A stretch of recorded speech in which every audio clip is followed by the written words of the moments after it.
here. Sweet. Alright, looks like it worked. Okay, hey everyone. Sorry I was gone so long. We should be streaming now and should be perfectly live. Let me just bring up my phone here, double check it's working. Oh, so if I switch accounts, doesn't it? Just a bit. Switch account. Give me 1 second while I get everything together. Let's see, switch to, it's this one, it's my altar. No. Yeah, there it goes. Hey, hi, how is everybody? How are you guys? Naomi and Glitched Garden, hello. Let's see, I forgot what I was doing. How are you guys? It's been a while. Dun, dun, dun, dun. And I gotta find everything. These are all the arrows. So the edits. That's where you're supposed to name your layers, kids. Man, we'll just flatten it and redraw everything. It's all good. Let's see. We'll keep some of these separate. Good. I'm doing pretty decent. Settling in and, you know, getting ready to get used to streaming again, you know. I'm sorry.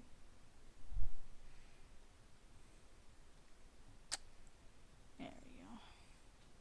Sorting my Twitter was being weird.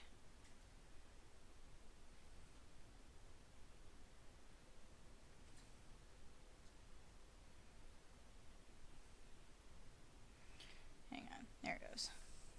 Alright, let's see here. Sorry guys, just getting my my file over here organized. So I'll just switch these panels and kind of show you what I'm doing. So I've got all my layers here, and I was a very bad child and didn't organize them properly when I was doing this initial sketch. It was supposed to be just a fun sketch. It wasn't initially gonna like be anything. It just kind of happened. So merge these two since they're both fills. Let's see.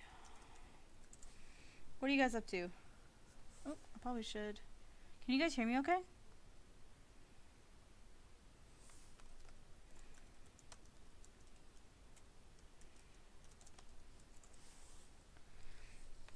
So I'm gonna make sure, because I know in the past we've had some issues with my audio not working. Sweet. Yeah, it gets weird sometimes. So what I'm doing, I'll be working on this commission here. I'll be editing the sketch to fit this character that I have from Kyubi Kitsune.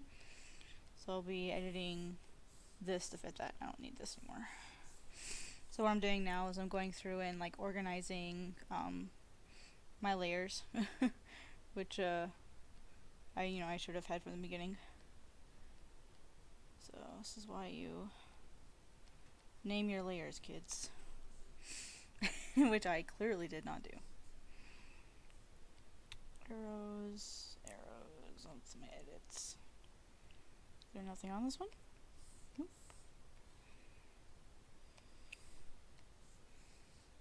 Really bad about that. Really bad about not naming my layers. So what have you guys all been up to? It's been a while. I haven't really gotten to specifically like talk with a bunch of people. So I'm not sure how everything's been with everybody. There's nothing on this one. Okay.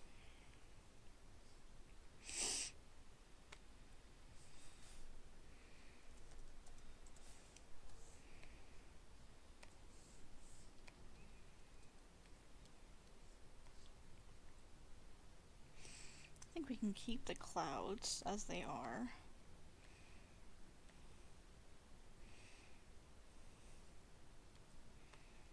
Main thing will be this.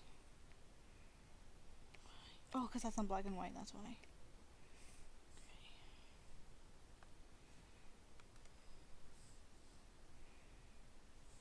It's in color. Oh, I forgot I did that.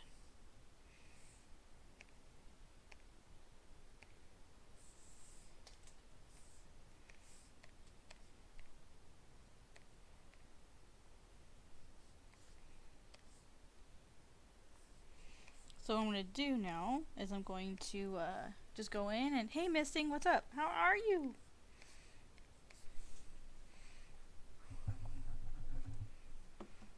Going in and gonna clean up this this drawing a bit.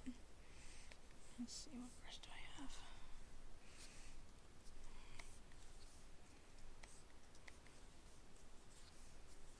Just doing some commission work, and if I get this one done today, I've got another order that I'll work on as well.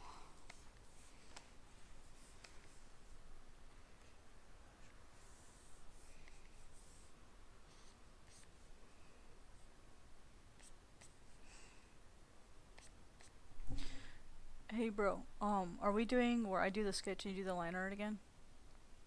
What? Oh, are we doing it so that I do the sketch and then you do the line art again, or? That's up to you. I Oh. don't care, but usually I do pink before. Okay, well then I can just do the inks then, and then if you want to adjust the line art, you always can to fix my mistakes. Cool. Sounds good.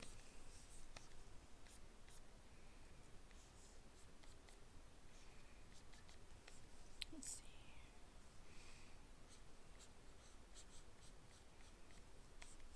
Alright, sweet.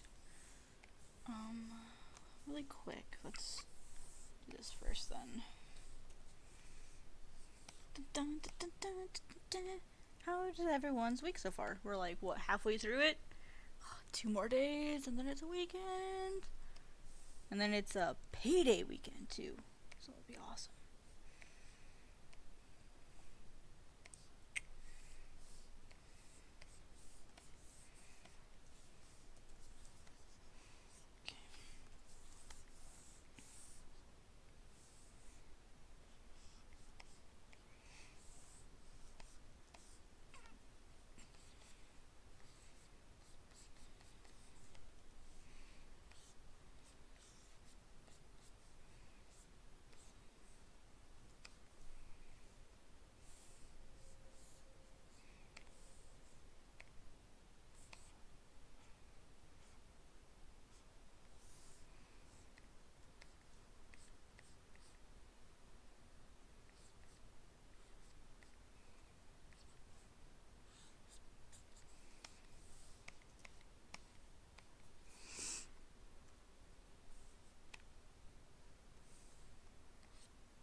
So basically what I'm doing is I'm taking the sketch that I did for this your character here, and sort of just editing it so that it'll be good for the next actual drawing. That's basically what I'm doing. In case anyone's wondering, like, why is she doing this?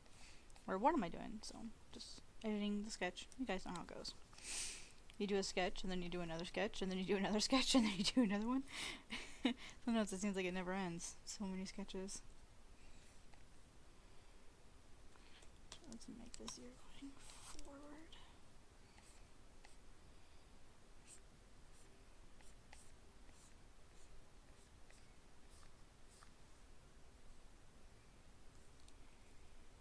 What side do I want the hair? Sideways or forward? Let's see if I can do forward.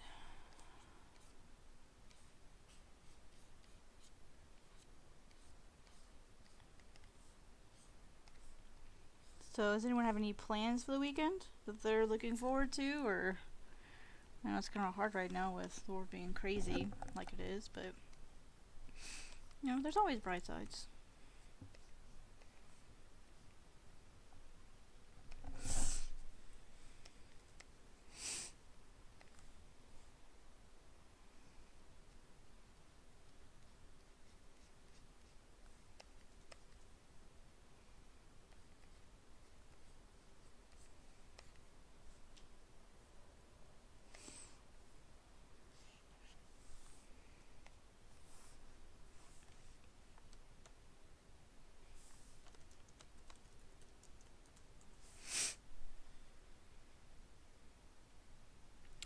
My music's not playing.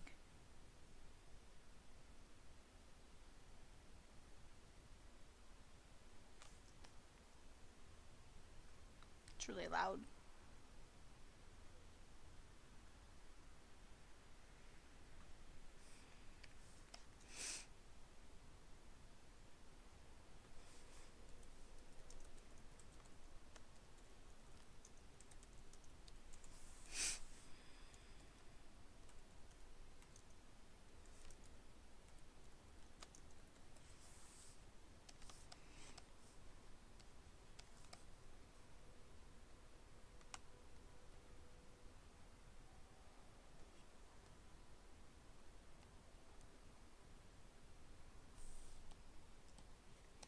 What kind of eyes does she have?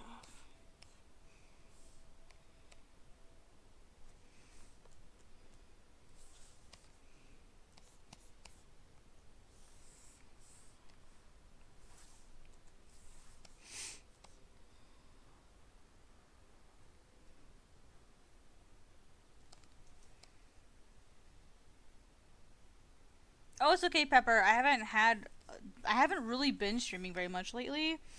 I've been really busy with like other things. So you're good, bro. There's really not been many streams to miss. So you're totally fine.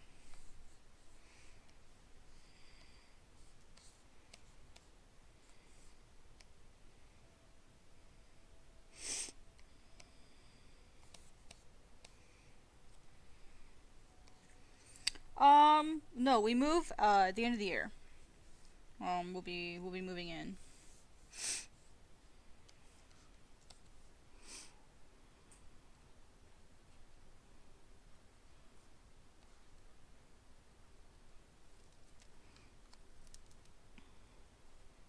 Yeah, we just had our place confirmed last week, and then like kind of like reconfirmed this week.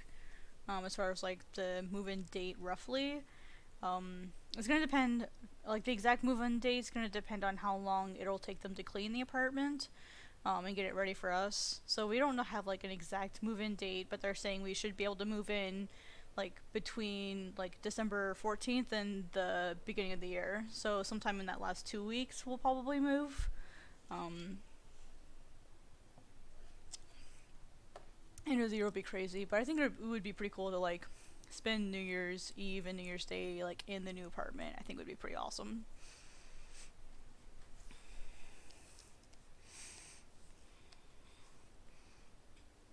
Oh, I suck at doing teeth.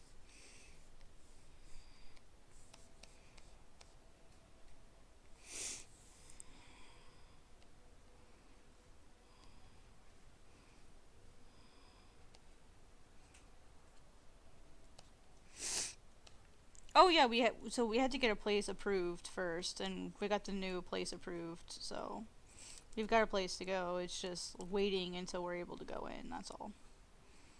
Cause the like where we're going, there's still people in it right now. So we just have to wait until they're out, and then the landlord has to clean the apartment to get ready for us, and then we can move in. So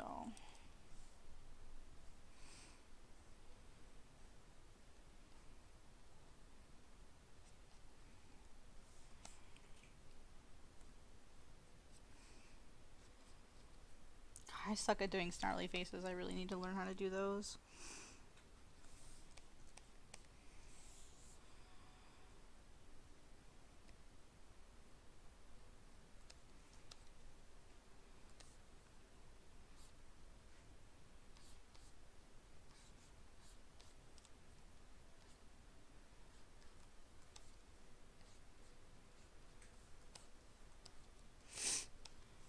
We're pretty excited to get in because we were a little worried at first that we weren't going to get it because initially we were supposed to move in at the very end of October, and then like I guess the people that are in the apartment now like they had troubles like closing on their new house, so they had to push the date back, and then we got worried if we were even gonna like actually get the apartment, you know.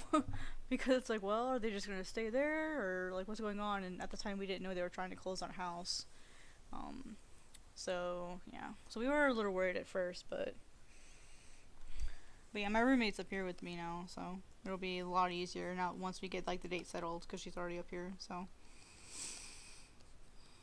I think his jaw is too big.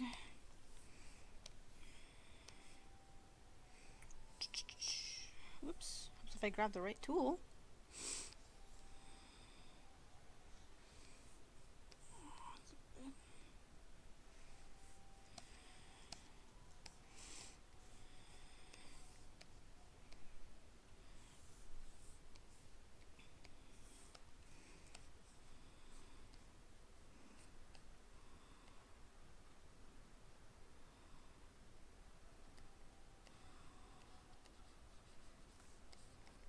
So basically, again, like just to like reiterate, I'm cleaning up the sketch first. So, oops.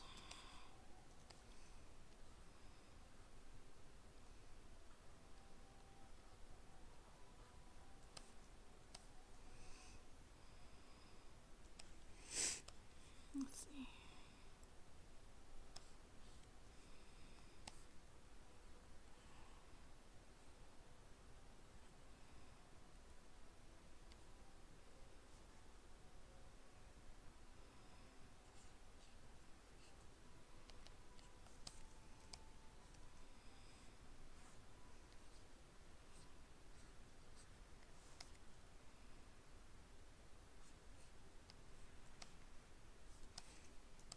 Dun dun. This is nice music. I mean, I love Adrian Von Ziegler. He's got some good stuff. I love listening to his music. Are these fluffy ears or normal ears? Let's see. Oh, they're fluffy, actual fluffy ears.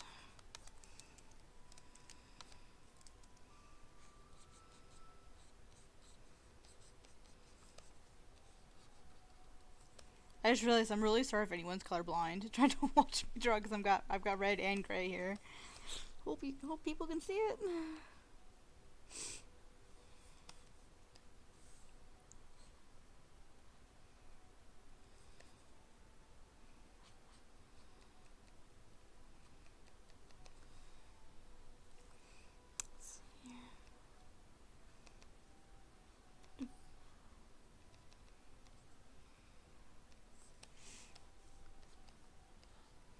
How's everyone holding up? Hopefully everyone's doing well. Anyone get anything really cool done, or anyone working on like art projects as well? I'd love to see what you guys are working on. You know, maybe share them too and see what's going on in our little community that we have here. We're doing really well. I'm really like impressed with, even though I was gone for a little while, like how much it's like still growing, even though like I wasn't present for like almost a month. The last time I streamed was October 21st or 22nd, so just because I've been busy trying to get everything together and get ready for the move and all that fun stuff. So I'm making it red just because it's a different color. I could use black, but when I'm doing like another sketch or like redrawing something, I like to use a color that's really different. And red is a lot easier to see like on gray instead of black. I know gray and black are different, but it's just, for me, it's just a little easier to see the difference if it's red. And then it'll also make it easier when I go back to like when I start inking it later. I'll be doing black on top of red, which is really easy to see. I mean, like, look at the contrast here. So, and it's also just a habit. I almost always sketch in red or blue. It's just like a really old habit that I don't remember where I got that habit from. Probably our school. Probably our school. I blame our school for everything.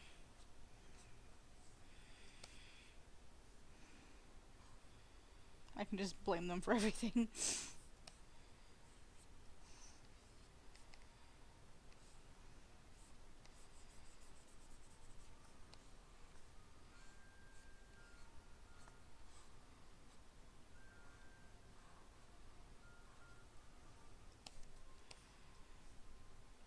They're all like slobber. Ugh, that's gross.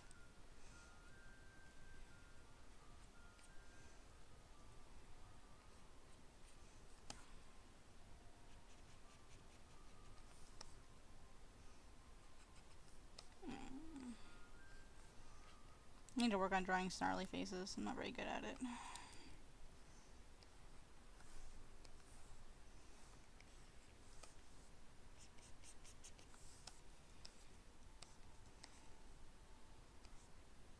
What have you been up to though, Pepper? I haven't seen much of you. Like, even in the server, I haven't seen you in the manga server. Just been busy with classes and stuff.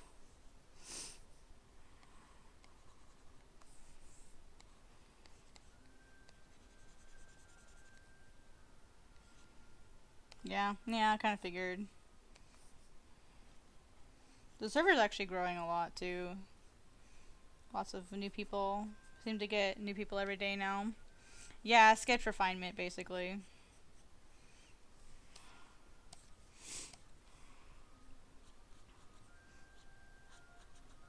Kind of deciding like where we want details, where I don't want detail, that sort of thing. Plus, I'll be inking this round, so I'll be probably putting in heavier inks.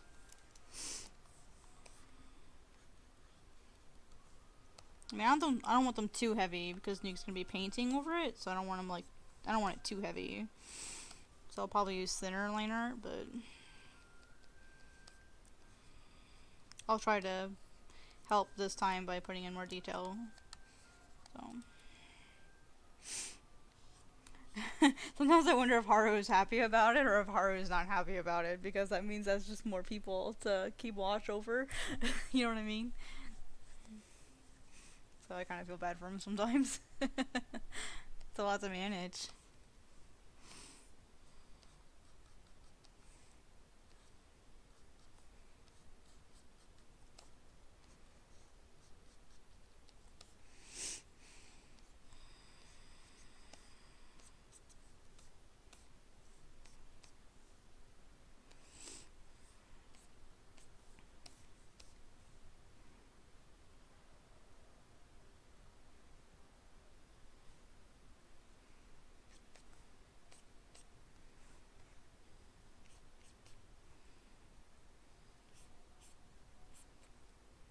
Wow, tangents everywhere. You get a tangent. You get a tangent.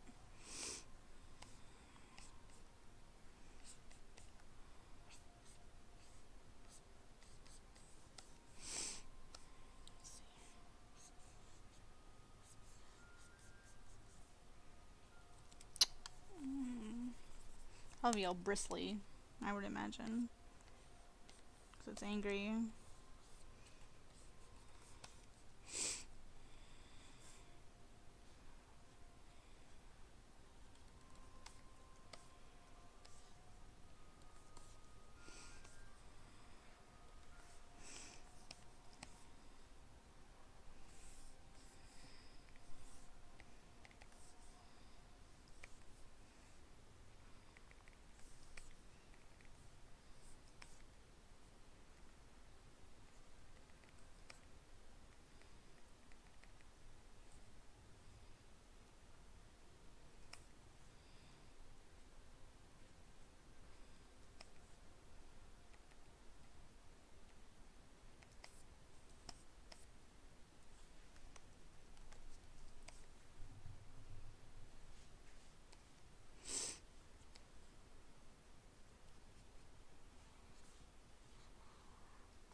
Yeah, overall just kind of chilling and kind of hang out in the server, and then I still have work, so I still go to work and do all that fun stuff, and been working with Global Comics since September now, so that's going really well too.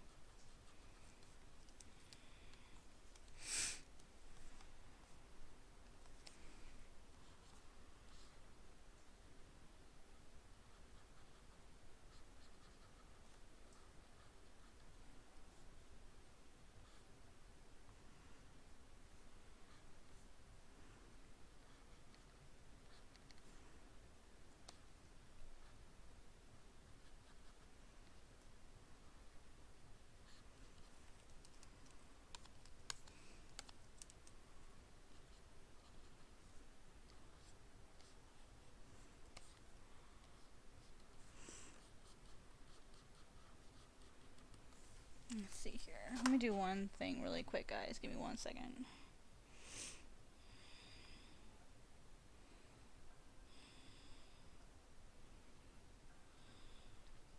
Forgot to share my link somewhere.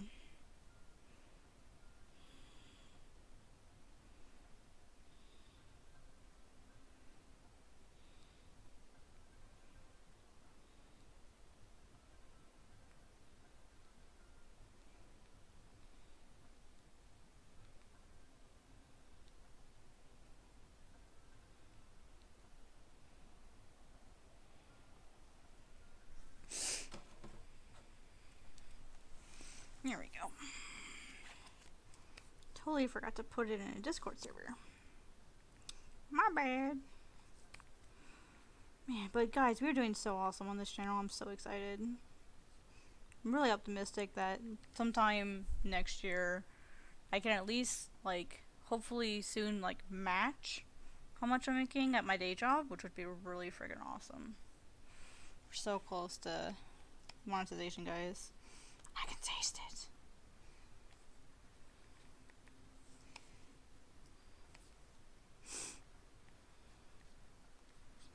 Let's see, how is their feet?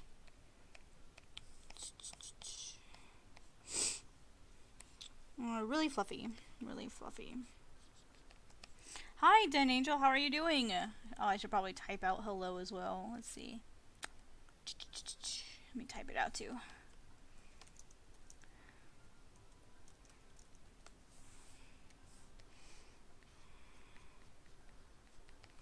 Make sure I always try to make sure, like, I say hi to everyone when people come in, you know?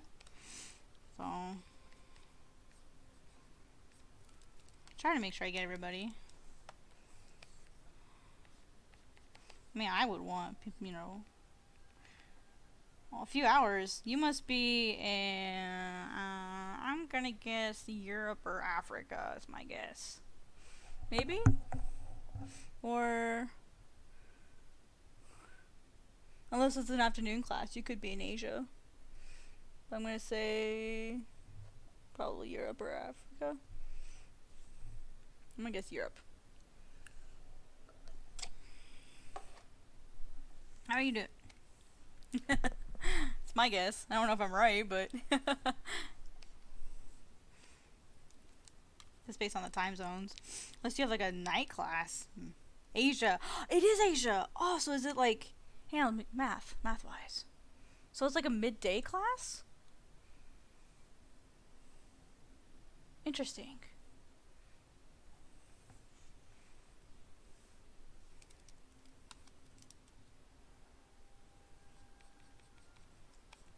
I'm always curious to see where my viewers are from. That's always really exciting to me. Man, people in Asia are watching me?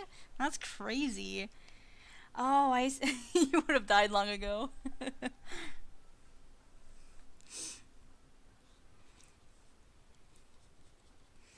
Is it like a grade school? Is it college? I would think college, or I would think college then if it's an afternoon class.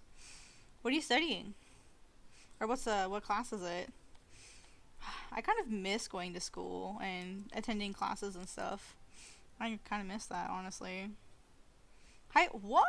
Wow. Ah, nice. Well, thank you for joining in the middle of your day. I really appreciate it.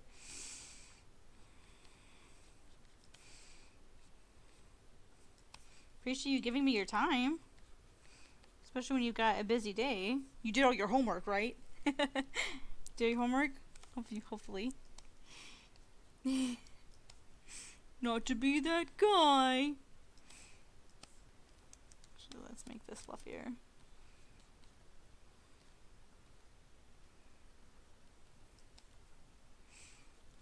Man, I don't miss high school, but I miss college. I had fun when I was in college. I just wish I wasn't like broke. Otherwise, I'd go back to college, probably. Or yeah, I'd go back to school if I could. If I had more money. Is it at least a class you enjoy? I mean, yeah, it sucks when you have to go to classes you don't even like. So hopefully it's a class you at least enjoy going to. Oh, I see. Okay. One of those schedules. That makes sense then. For, you know, if it changes daily and, you know, you've got like morning and afternoon. That makes sense. Plus, I mean, it's high school. Like, you have like classes like throughout the day. That makes sense. Our class schedule changes every day, and the only class I actually enjoy is PE in your club. Oh, ooh, I did not enjoy PE at all. Because I always got picked last. I was that kid. I didn't enjoy PE that much. I was always passing out in gym class too. What? Oh, it's telling me YouTube is not receiving enough video to maintain smooth streaming. That's BS. My internet signal should be fine. Let's see.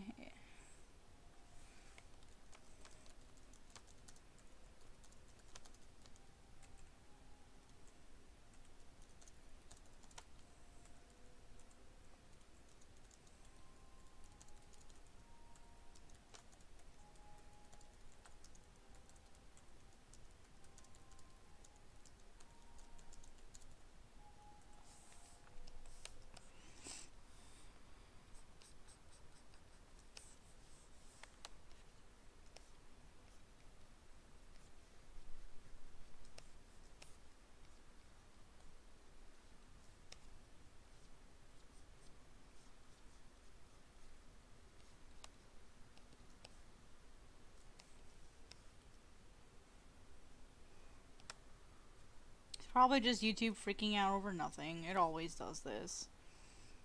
They'll be like, I'm not getting enough video. And it's like completely fine for everyone else. It's just YouTube who's freaking out. Whoops. Lost my color.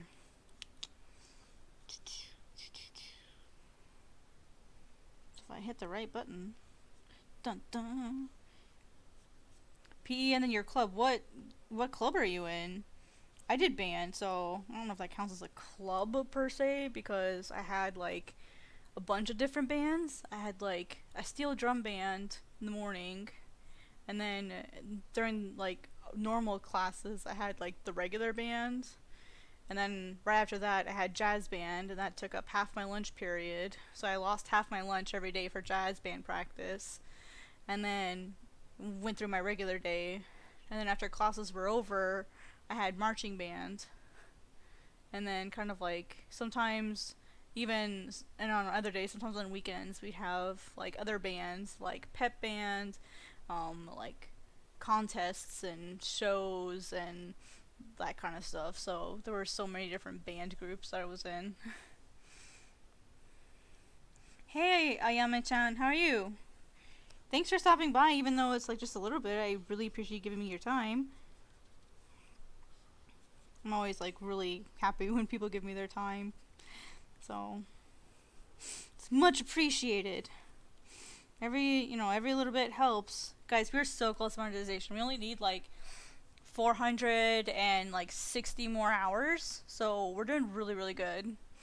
So I'm really hopeful that if I can like consistently like keep streaming, we can hopefully at least be like under review before the end of the year. That's my goal. And that was the goal that I set early this year. Like I always set goals, like New Year's resolutions, and that was my goal this year, was to get at least the monetization stuff started. About to go back to drawing. Same. Hi, Katie.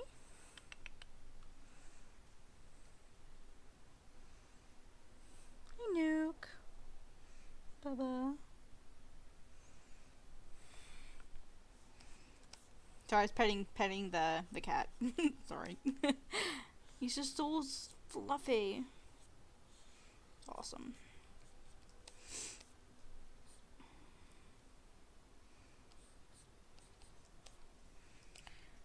Hello, Mark. Mark Joshua, is it Salona? Oh, bye, Pepper. Thanks for coming. I appreciate it. No worries about having to leave. No worries. I understand.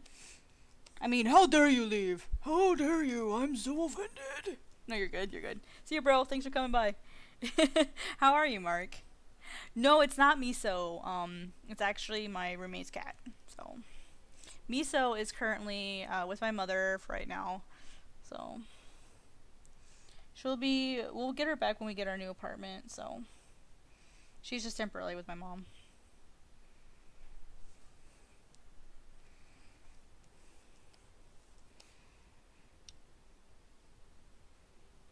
Who did I vote for? I don't believe that's really going to make a difference, and I don't believe it's anyone's real business, personally.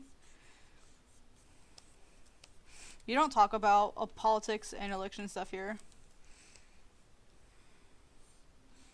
But I still appreciate the question, trying to create conversation. Well done, well done. I don't bring that stuff up here. This is about art. This is an art channel.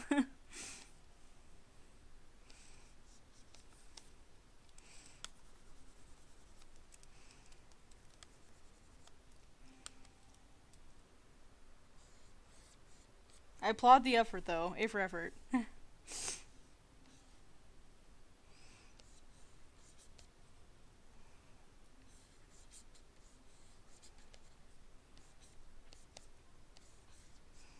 I mean, if you know me well enough, you can probably guess who I voted for, but who I would have voted for.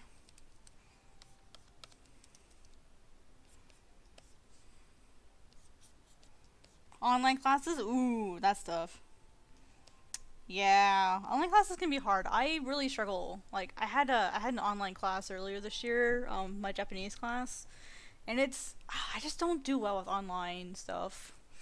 Like I need like I don't want to say like I need that interaction. I don't know. There's just something like I can't mentally focus very well when classes are online. I do way better in person. But I mean, given the current circumstances, I wouldn't mind online classes if if I could afford them because they're still charging like full tuition, which is ridiculous. Half a month? Ooh, yeah. That's fair though. That's fair. You're busy. Like classes and school and stuff is important, especially if you're paying out the butt for it, you know? So, wow, it didn't draw either way. When I have those sorts of spells where I'm just too busy to draw like consistently, I have like a little pocketbook that has post-it notes in it. That way I can just draw on sticky notes. Even if it's just like complete nonsense, I can like sketch it out and then like sort it away later, or I can put it in a sketchbook later. That way at least I have like a small 3x3 square that I can put something on if I'm like, I need to do something. So that's what I do.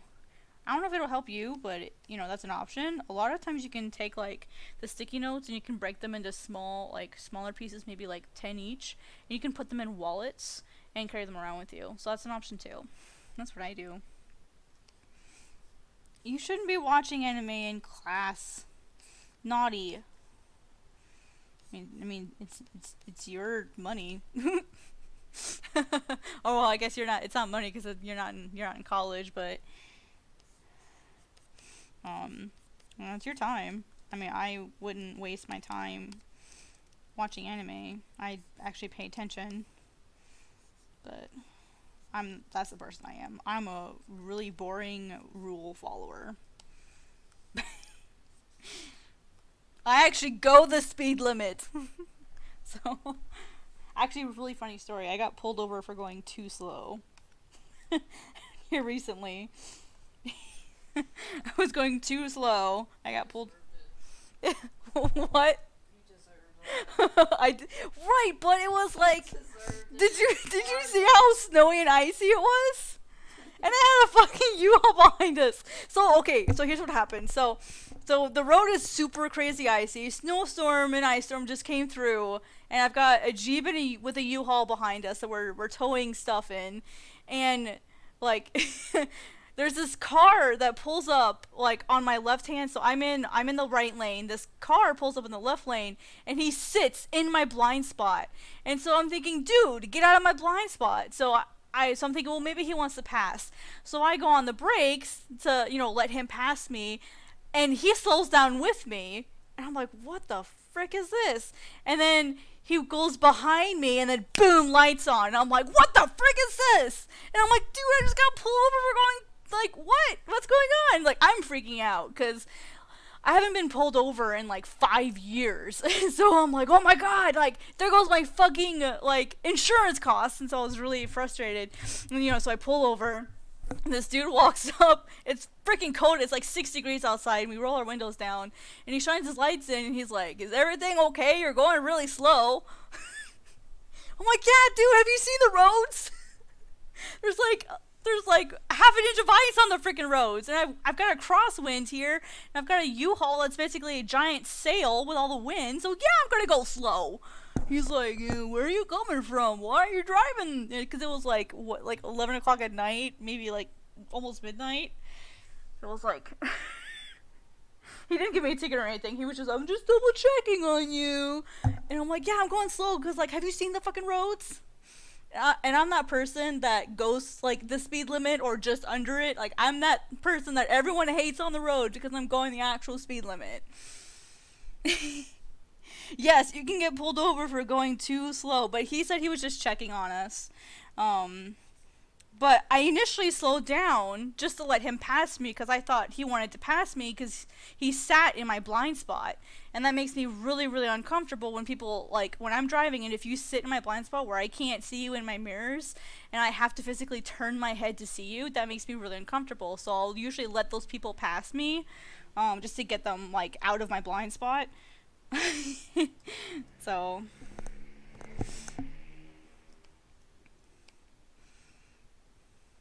Okay, hang on, let me catch up to the chat here. What's in May? Nice group study. I really don't understand what I'm talking about. I feel like people can for going too slow. Yeah, people will definitely get pulled over for going too slow. Yeah, exactly. It's considered a hazard.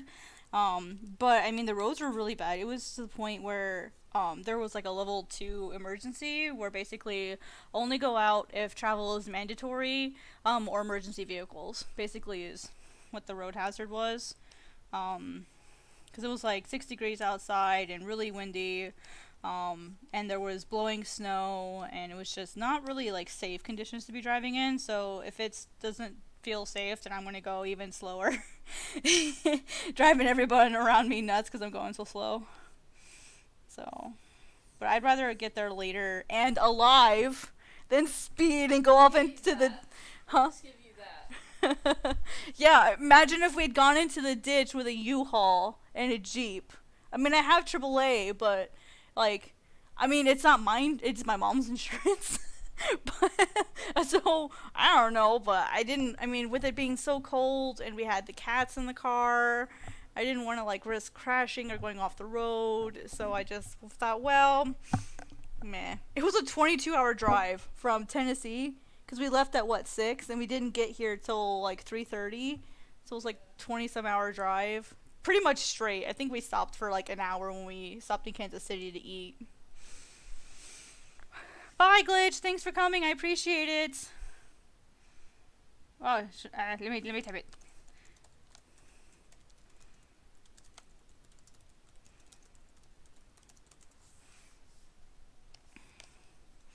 So yeah, I get to add pulled over for going too slow. I get to cross that off my bucket list. Now I just have to get pulled over. Well, no, I've been pulled over for going too fast.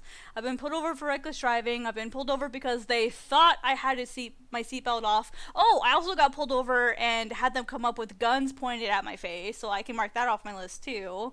Not been pulled over for going too slow. So which one? What am I missing? Actually, causing an accident? Yeah, I don't think I've caused an accident yet, so that's the only one I need on my record. So, I've only been pulled over 3 times, but I've only gotten a ticket twice. Yeah, I've only gotten 2 tickets, but I've been pulled over quite a few times, for stupid reasons. I'm a really, really cautious driver, so. Too cautious, apparently. Yeah, I don't want an accident to happen. Well, someone's alarm's going off. Yeah, I'd rather avoid the accident if I can.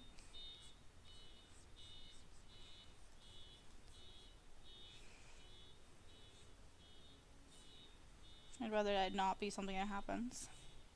Your dad drives really fast and he's never been pulled over. He's one of the lucky ones. Have you ever been pulled over for speeding? Me? Yeah, you. No, Nuke, I'm asking him. Reckless. You wouldn't think it for how mellow he is. It's the calm over the storm. He just looks calm, but he's really psycho underneath. Nice. And then there's Opal and Gunner. Gunner just speeds all the time. We know that. And then Opal's just like... Is she the Karen when she drives? Is she a Karen? Yes. Opal's a Karen. Excuse me, I'd like to see your manager because I am really pissed off because you aren't giving me the service that I'm obviously entitled to. Just like that. Yeah. You ate too much cereal? Cereal! Dude, I could have had cereal for dinner, and instead I just had fucking carrots. Well, I know what I'm gonna have later. Cereal! I don't eat a lot of cereal. There's too many cereals I can't eat, and so I just say, fuck it, I don't want to eat cereal. You don't eat as much cereal as you used to. Huh? Sorry, I keep interrupting you. You used to eat a lot of cereal. Why don't you eat as much cereal? I'm disappointed. Where's my cereal eater? I signed up for that. Do you see how fast I go through milk? Like Imagine if you had all this cereal too. oh my God, I couldn't fucking imagine.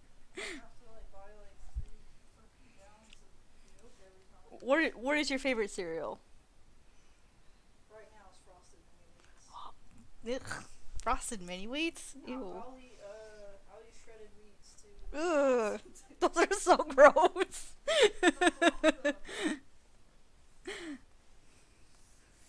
I like I love Frosted Flakes. I love Frosted Flakes.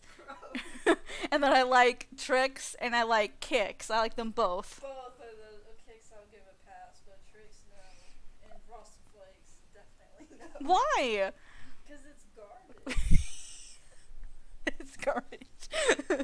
It's garbage. Tony the Tiger fucking shilling around talking about healthy eating and shit. He's built like the Rock. He's like, buy this sugar. It's great. Yeah, not that Frosted Mini Wheats are any better. Yeah, I was gonna say you're just eating wheat covered in sugar. I'm eating corn covered in sugar, so. I'm just gonna play devil's advocate and just say that Frosted Mini Wheats are like way better. Let's see. My favorite cereal though is Frosted Cheerios. The last time I ate those, I was like in high school. Yeah. I have the apple cinnamon Cheerios though. It's hard to find a cereal that's gluten free that actually fucking tastes good. Because they're all like stupid, disgusting alternatives. Most of them. Except there's this cereal called Choco Chimps. It's basically like like the Reese's peanut butter cereal, but it's gluten free. And it's so fucking expensive. You get like the small box size of cereal and it's like $6. So I almost never buy it. It's like a special treat when I feel like eating it, but oh, hang on here. Let me catch up with chat here.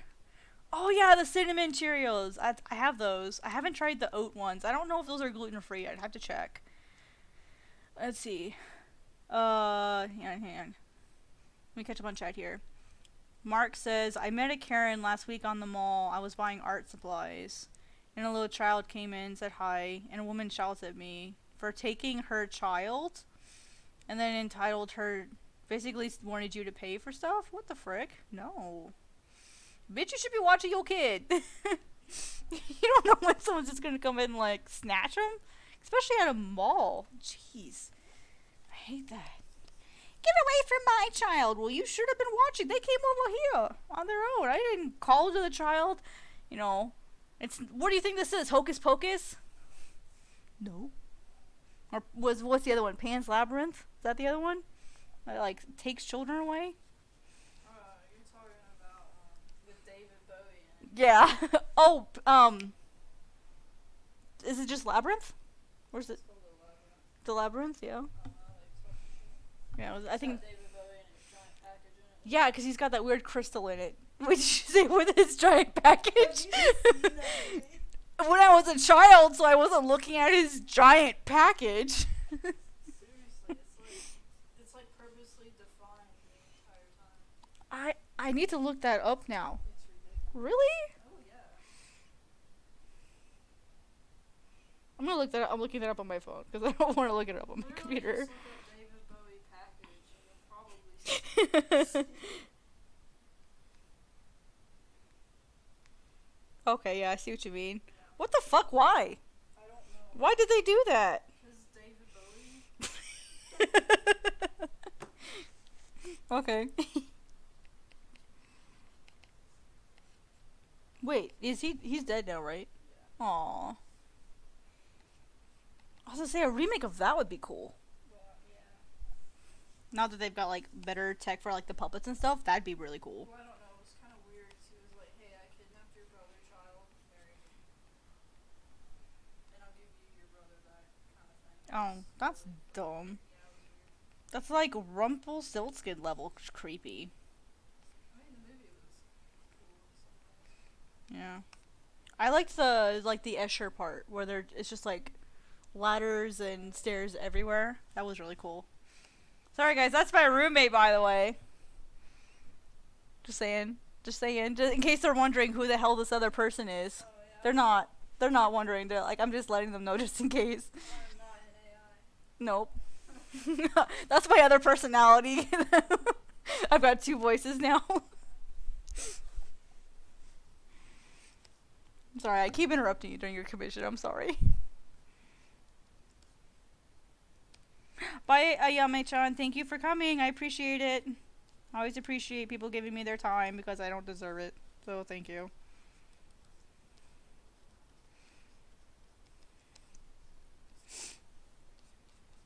Especially with me just rambling.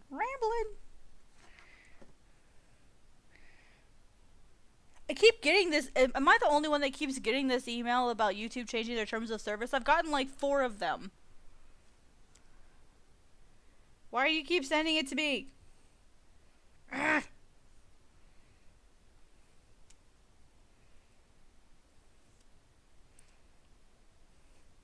So I guess YouTube is like, they changed their terms of service now. So supposedly people who are so before they weren't taking taxes out of like what they pay you when you're monetized, and now they are. If it's like, depending on the laws of where you live, if they have to, they take it out. And I guess a lot of people are really upset about that. And it's like, that's why you file a tax return, so you get that back. Which is sad, you never get the full amount back. But yeah, having to pay taxes is part of being a legal adult and a business. Like, that's how it works. Surprise, gotta pay taxes. I mean, it sucks, but it is what it is. You know, businesses or governments are always gonna get their money.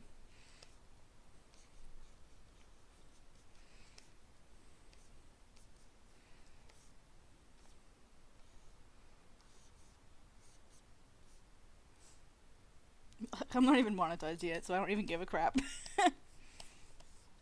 Maybe once I'm monetized, I'll care more. I'm not too worried about it, honestly. Dun dun dun dun. Because last time I checked, we had 1,183 subs. So, last time I checked. Yeah.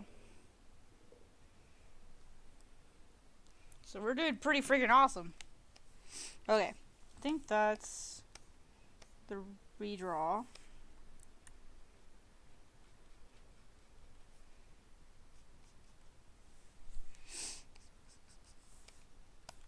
I don't really need to redraw clouds. They're good. And then the arrows I can just ink directly. So let me... Yeah. Look how fluffy that is. Super fluff. Maybe I put in a little too much hair, but she'll be painting over it anyway, so...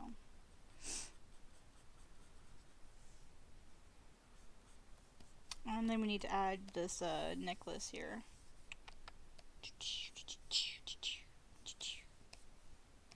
Just a skull necklace? Okay. I can do skull necklace. I can do layer, put it in blue.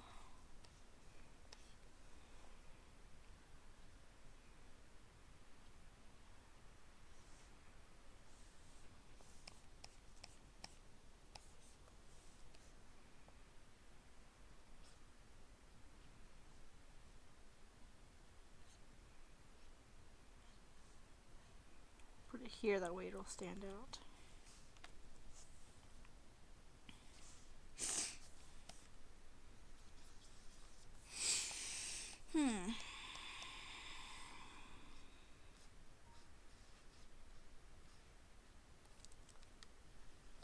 guys have any questions for me, this is like the perfect time to give me questions and stuff, or if you need a demo done or something like that, this is the perfect time to do so. And even though I'm doing commissions, I'm always happy to take those requests if it's like something I can do in a reasonable time.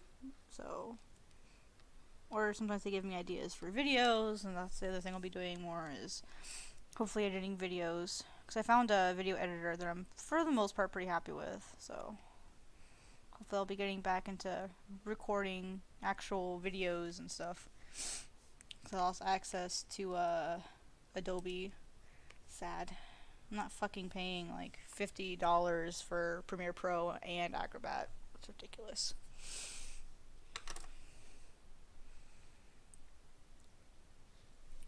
Oh man, yeah, go to class, get ready. Thank you so much for coming, Mark. I really appreciate your time. I hope class goes well for you. Hopefully it won't be too boring. So, I'll be here for, let's see, maybe about another hour. No, 2 more hours. I'll be here for 2 more hours. So, see you in a bit.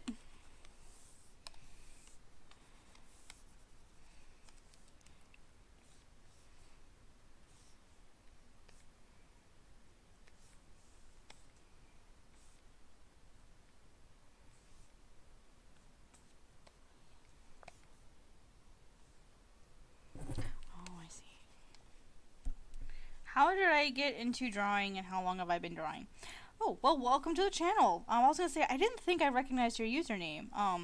So I started drawing in, oh god, that was a while ago. 2009? 2010 was when about I started drawing. So that was like right after, that was like my second year of, like basically around my first year of college is when I started drawing.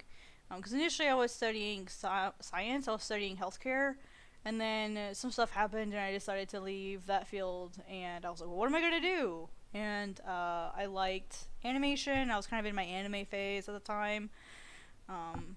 And so I thought, well, I'll just take like a basic drawing class, and I really enjoyed it. Like your basic drawing 101 class in college, and I really loved it.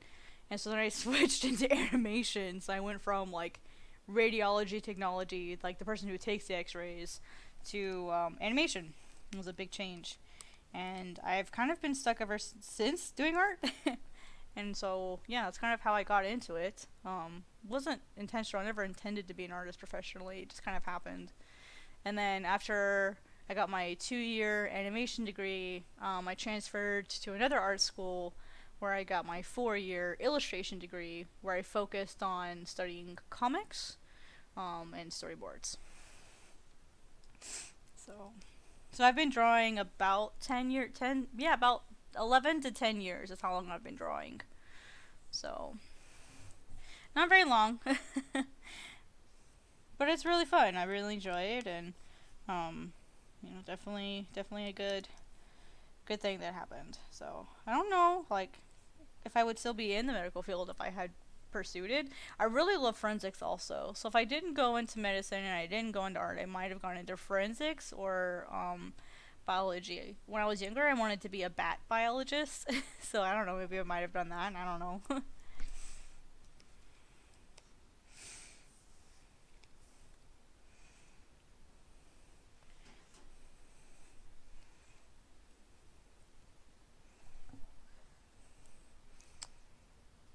It took you 2 days to do that? 2 hours. 2 hours? What the frick? How do you do that? How you do that?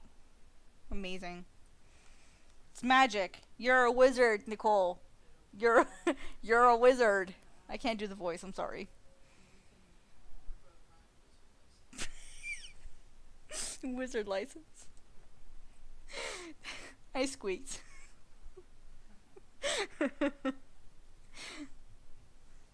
Oh, is it just a speed paint icon? It's just a rendered icon. And they take, is it, what do they like normally take you? About 2 hours. Okay. This one unfortunately took longer. 15 minutes longer? Well, because that didn't include sketch either. Oh, okay.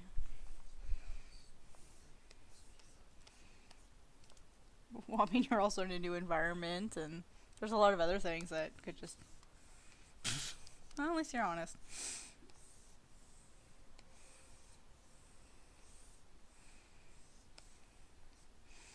Vinny, yeah, welcome to the channel, then. I can do this earlier. What? That YouTube thing you were talking about. Oh yeah, it's saying that like we've changed our terms of service. Blah blah blah. I can do it now. I know. I've gotten like 4 of them. It's like, what the frick, YouTube? Like he like I appreciate you making sure that I know, but please stop.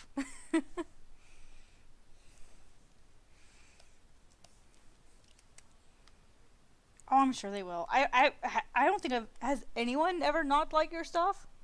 There is actually one time. What? Dude. Who? I'm gonna go beat them Oh up. no, this was years ago.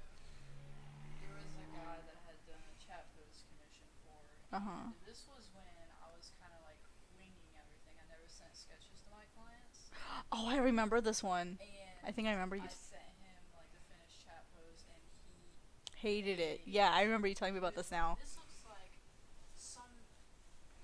something that was pulled off the front page of Furfinity, and this looks so bad. Like What the frick? I was like, Did you blacklist this guy? Please tell me you blacklisted this guy. no. I actually said, listen, I will do what I need to do to make this right, because I didn't want to lose him as a client, because I would have had to pretty much refund them. Mm-hmm. If I had a client that pissed off, I'm gonna refund them. Right. I was like, either I will refund you or I will work with you. I would rather work with you, and I will completely redo this. I apologize. What animal were you drawing? It was just like a cat antler that was jumping, and I Oh. liked it. He hated it. Well, I mean. Like I was happy to post, like I had posted it and everything, and I was like, Oh, you didn't wait for his reply first? so I took Mm. it down, and Whoops. instead of like just winging it again, I decided to send them a sketch, and they were a lot happier though, and they apologized. They're like, I'm so sorry, I'm going through a lot of stress right now. Like they were going through a breakup or a loss of a job, like Something stuff that really was big. compounding, and Yeah. I guess they were just like really angry at the time. And Oh. that client came back, I think, Oh, so you guys 2 made or up. 3 more times. And Mhm. then years later, they sent me a note or a message saying, "Hey, I want to apologize for how I behaved. A couple years ago, you didn't deserve to be treated like that. Nobody does. Just kind of apologize for Mhm. what you did." And I was like, you got some balls." Years later, like I hadn't had contact with him. I have no hard feelings over it. It is Mhm. what it is. I've had picky customers before, and they were just having a bad day. They already explained it, and then, Well, at it least was like a surprise message. I was like, oh, this is nice. So, At least they, like apologized, but like if they don't like it, like I would hope that if people don't like my stuff, people would let me know. I think I've only had that happen once or twice, but I would hope if people don't like what I make for them, they would tell me. Oh, chat, let me catch up with chat. How long does it normally take you to finish a piece that you would normally draw? I find it takes me 1 to 3 hours to finish a piece. It depends. It really, really does depend. Only because I do so many different types of artwork. If I'm doing a manga page and I'm taking my time and doing a good job, one manga page usually takes me about 15 hours on average. I mean, it can vary from 10 to 20 hours, usually 20 being the absolute maximum that it takes me, so basically like 2 or 3 days worth of work. Just because, I've got my day job too. But if I'm doing like a standard drawing commission, usually maybe 4 to 5 hours if I'm working if I'm like focused. So usually it's like an hour or 2 for lining, and then like maybe an hour or 2, maybe 3 for coloring. It just kind of depends on how much detail I'm putting into it. But when I'm streaming, they take me way longer because I talk too much. So, which I don't really mind, honestly, because I'm like talking to, like, that's the whole point of streaming. So I usually don't worry too much about time if I'm going to be streaming the commission. Just as long as I get it done like that day, I don't care how many hours it takes. So But like I have a piece right now that I've been working on. I've already got like 13 hours put into it, and it's like this giant manga page. It's basically like 4 pages combined into one giant page. Um, and it's like 8 foot by 12 foot, and so there's a lot of like surface area to cover, and sometimes the brushes don't go that big, and I don't want it to like fill it in and then try to resize it, make it look pixelated. So sometimes stuff like that can take a little while. Plus, I'm trying to make it look really good because it's going on a wall, and so I want it to look really good. And there's some other things I can't tell you about the project that I'm super super excited for. Yeah.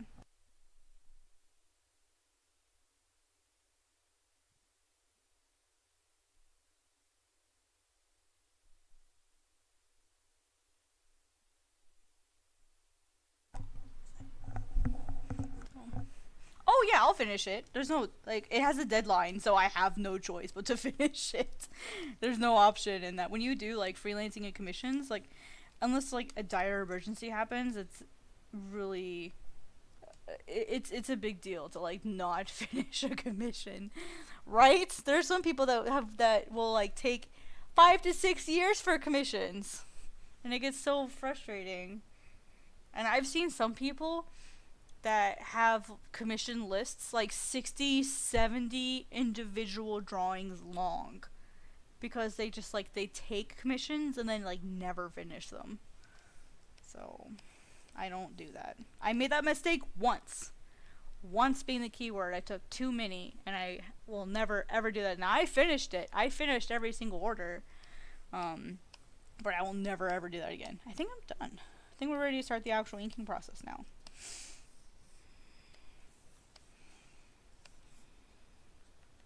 I've been kind of looking over it to make sure I've got everything in here.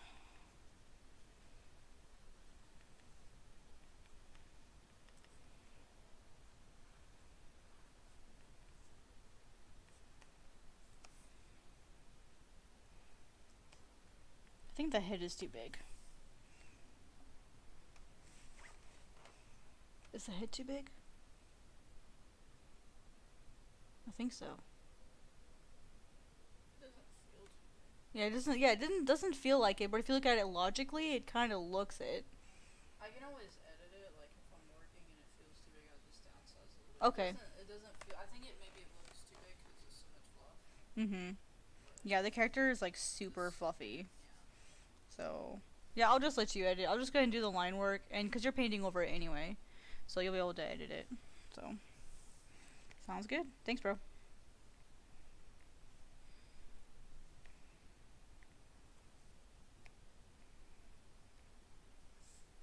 So now what I'm doing is I'm going to put the arrows up here and then put the wolf itself on a lower opacity.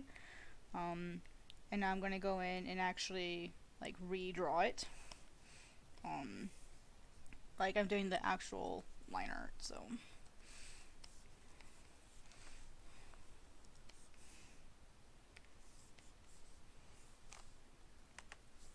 And even though it's going to be basically painted over, I'm doing it also for me as well. Just that I have something to show in my artwork, so.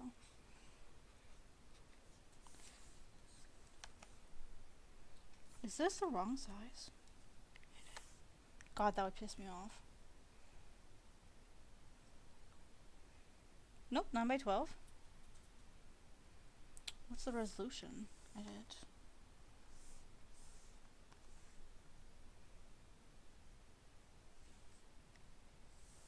300. Thought we were doing. Yep, 300 dpi. Okay, that's right. I'm just not used to working so small. I'm used to working bigger. You know you've got issues when you're used to working bigger.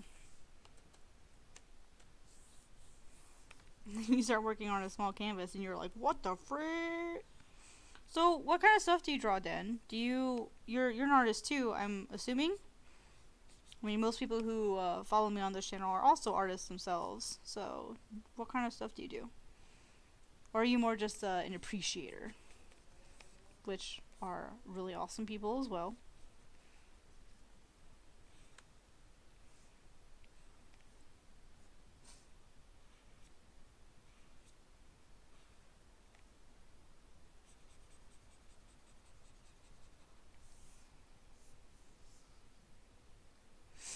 Mostly draw people? Drawing people is hard. I can appreciate that.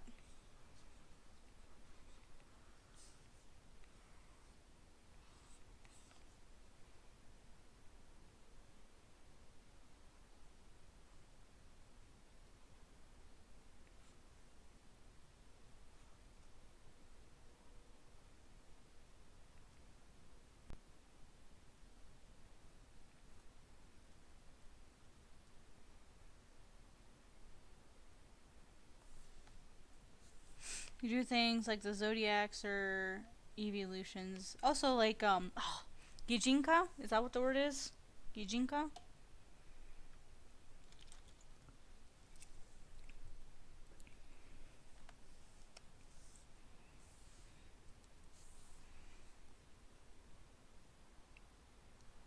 I think that's the word for it.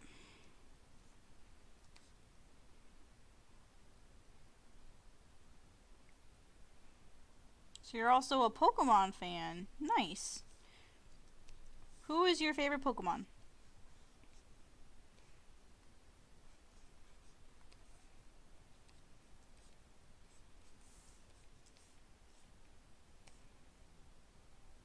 Does this wolf have an actual eyebrow? Oh, no they don't. Just look that way for a second.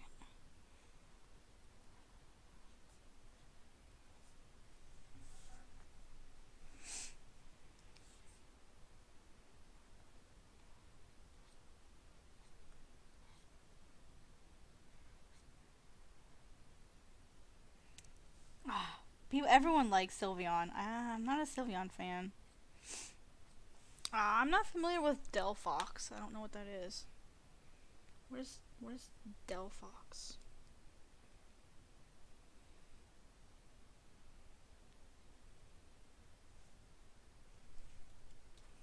Oh, that one. Okay, I just didn't know its name.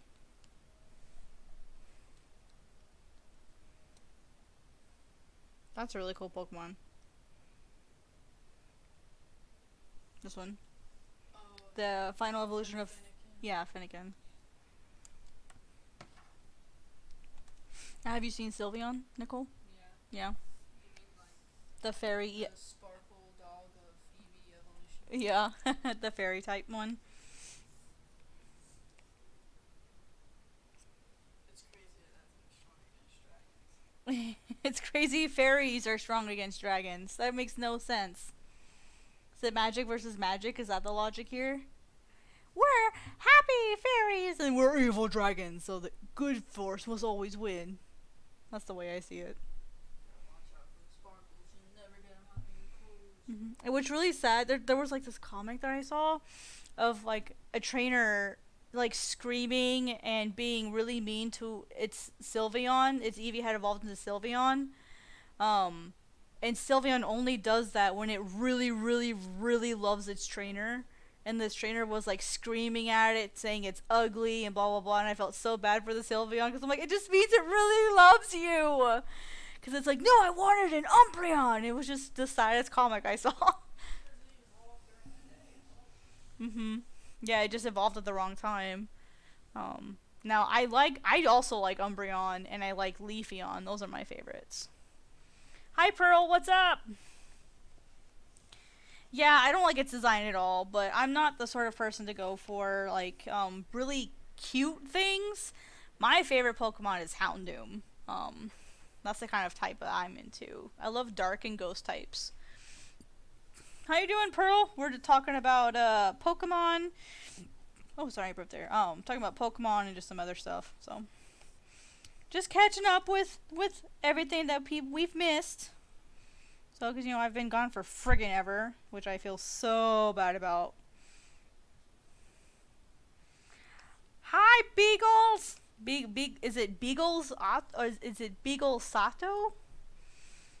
Try to make sure I pronounce people's names right. Go get her, Nuke. Go get her. Go beg for food like you always do. And looks at you with his big golden eyes. Feed me, Seymour.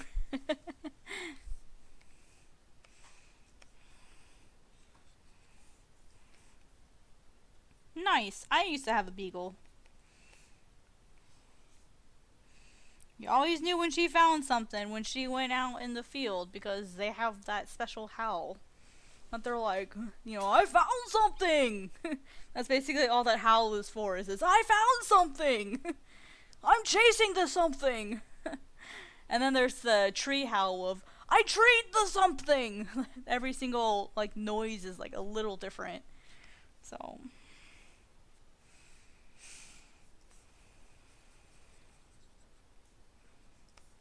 Man, she loved chasing them groundhogs. Groundhogs and, squirrels. And rabbits. Man, she loved chasing rabbits. She didn't catch them very often, but she sure tried. Dun dun dun dun dun dun dun dun. Wow, we got 2 Sylveon people. That's okay. Whatever you like is what you like, I don't, shame people who like Sylveon. I know some people who do. They shame a Sylveon. And it's dude, what's your favorite? Is it Charizard? Half of the other Pokemon trainers in here? Oh, how original that you like Charizard. Or how original that you like, insert X Pokemon that's, super crazy popular and it's your favorite too. So, it's you're not that unique, princess. So, Sylveon isn't one Sylveon's, super popular as well, but I feel like they're just certain Pokemon that people just naturally gravitate towards. Just like breeds of dogs or breeds of cats. There's just certain ones that people just, tend to gravitate to, and then you have, other ones that people just don't gravitate to as much. So, sorry guys, I was stretching. Just stretch.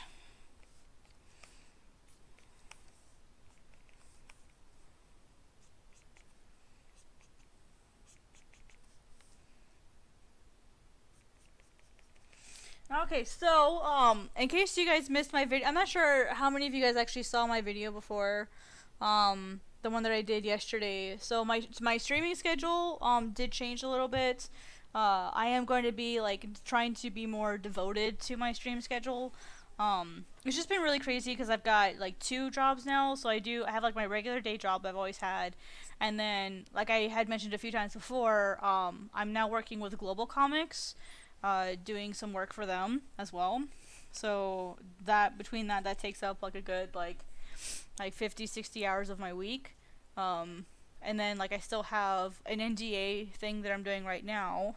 And then just some other commission stuff. So what I'm going to try to do is I'm going to start working on the commissions that I can work on in my streams. And then if I have nothing that I can work on in my streams, I'll just default to working on the manga.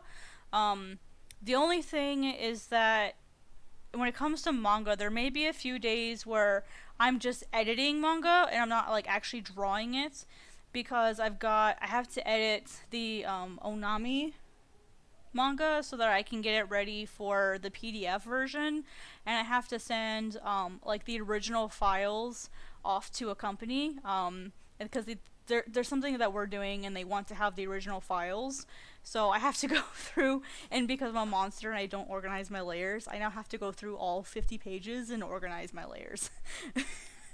And fix typos and that kind of stuff. So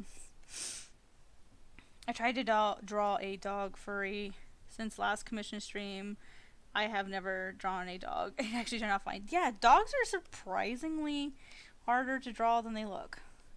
I think it's because people see dogs and canines all the time, and so they think they're simple, or they think they know what they look like, and then people actually sit down to draw them and they're like, what the frick does a dog look like? So they're deceptively easy.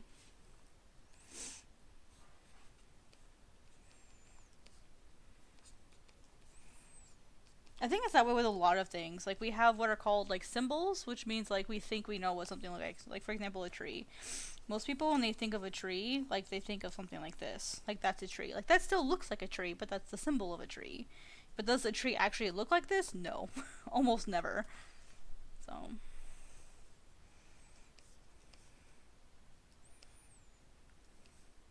I mean, humans and animals have really similar anatomy. It's just they all have the same basic anatomy. It's just understanding how it's different for each animal, because we're animals too, technically. And so it's just understanding, okay, you have your torso and you have like your hips, you have your rib cage, and then so for most animals you have, yeah, they have basically the same body parts just arranged in different ways. And sometimes different numbers of them. Like for example, drawing say an insect versus a dog, they'd have their bodies set up a little differently. And then is it, like you don't have to be a biologist to be able to understand how to draw an animal. It certainly helps. Like doing studies, like say if you want to draw a dog, like actually doing studies of the muscles and then the skeletal system and then fur types, because there's so many different types of dogs. There's different types of hair, different types of fur direction, that sort of stuff. So if you're struggling with drawing animals, it might help for you if you're struggling to break it down by animal and study like just that animal for maybe like a week and be like, well, let me go look up its bone structure, if it has bones, or if it's like say a bug, look up its exoskeleton, or if you're drawing a jellyfish, look up all different kinds of jellyfish and do like sketches of each kind, that you find. You pay attention to proportions and its shape and just all that kind of stuff. Taking it one animal or like, I don't want to say species, but like one type of animal at a time might be a lot easier.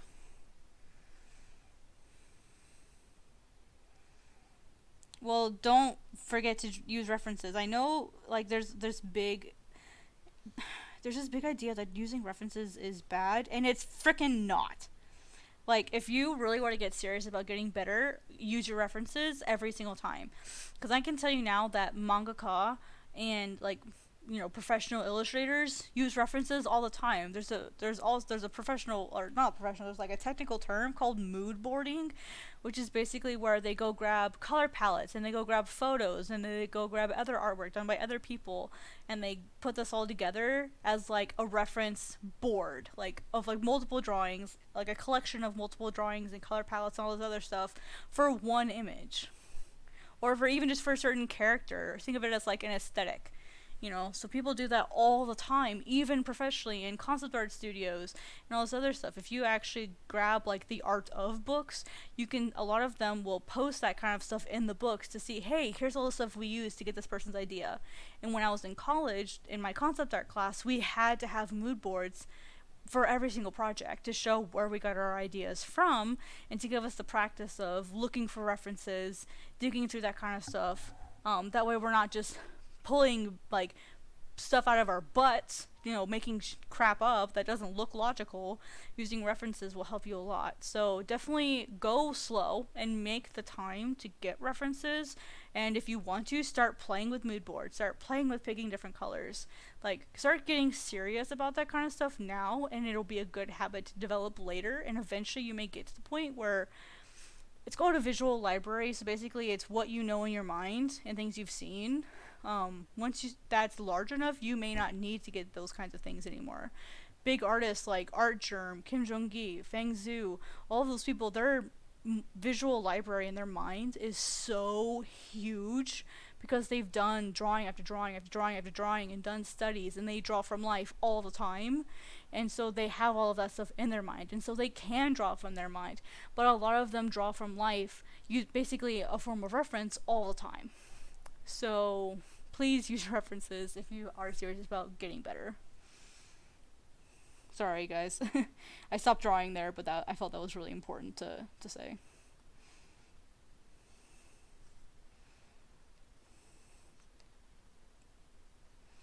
And if I'm full of shit, Nicole, tell me. What? My ramble about using references. Oh, yeah. Yeah. Yeah, do your studies and use references. It'd be like a plumber or a mechanic never using a manual. Yeah. That's like, use your freaking references. There's no shame in it. Like would you hire a mechanic that's never looked at a car manual for your specific car type? No, you probably wouldn't. You know what I mean? And if you suck at drawing something, that means you need to draw more of it. Which is unfortunate because, especially for things like hands, if you suck at drawing hands, you need to sit down and go draw a lot of hands. So,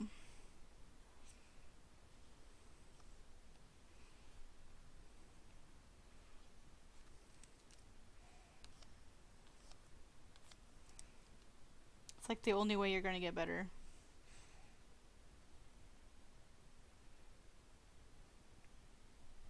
Yeah, feet are kind of strange.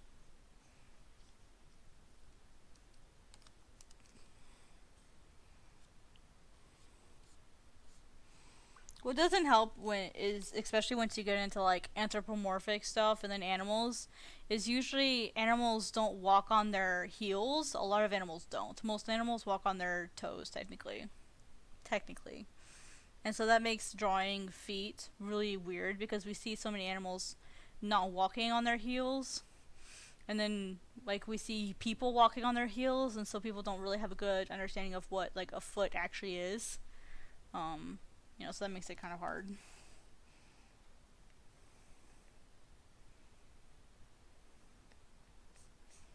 But once you understand the basic difference, it gets a lot easier. And again, it's just studying anatomy. You know, looking up pictures of feet doesn't make you a pervert. I promise. I mean, you may find shit you don't want to look at, but that's always the risk when you're an artist looking up references. You may find stuff you don't want to look at.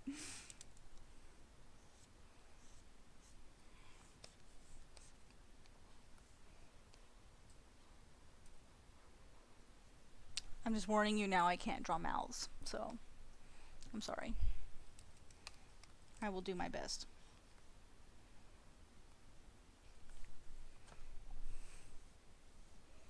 Case in point, I'm gonna look up a reference now because I don't understand teeth. So teeth and mouths are one of the things I still struggle with.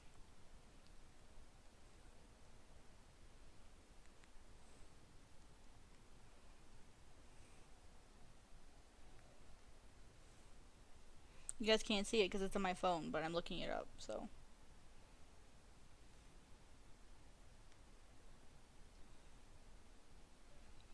These are all front views. I need a side view.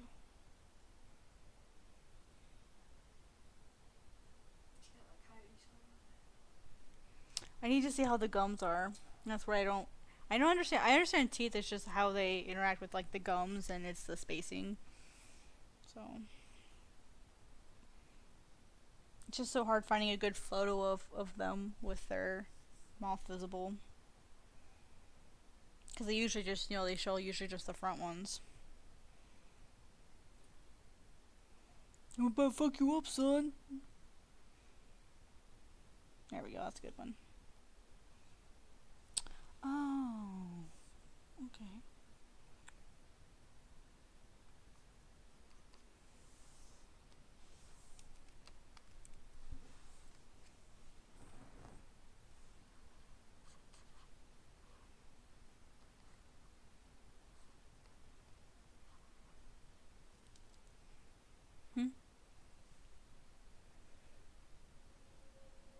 I'm scared to look up feet. When someone goes through your search history. Dude, if people looked up my search history, they would think I'm a serial killer. Because of all this dumb shit I look up. Because, I write, with my manga, Noor. Well, it used to be called Noor, but so Ghost Child and Noor are the same thing. Noor was just its working name. But I look up stuff like, how long does it take a person to die by poison? How long does it take for a person to drown? Like, I'm looking up all these really horrible things. Or like, how long does it take to travel from this place to this place in a jungle? Or like, just looking up like really random stuff. And so Google is so fucking confused. Because I look up all this really random stuff. Because, I think that's how it is with like all writers. Is Google is like, who is this person? What is wrong with them? Because we have all this really weird search history. And then, if you are a person who does not safe for work commissions, Google really does not like your search history. I've done a few of those. And so sometimes every once in a while I'll get like really, really naughty stuff in my ads. It's like, what the frick is this? Oh, remember that one time you sent me? Like it was on Wish, like the not safe for work stuff. Yeah. You were. Oh.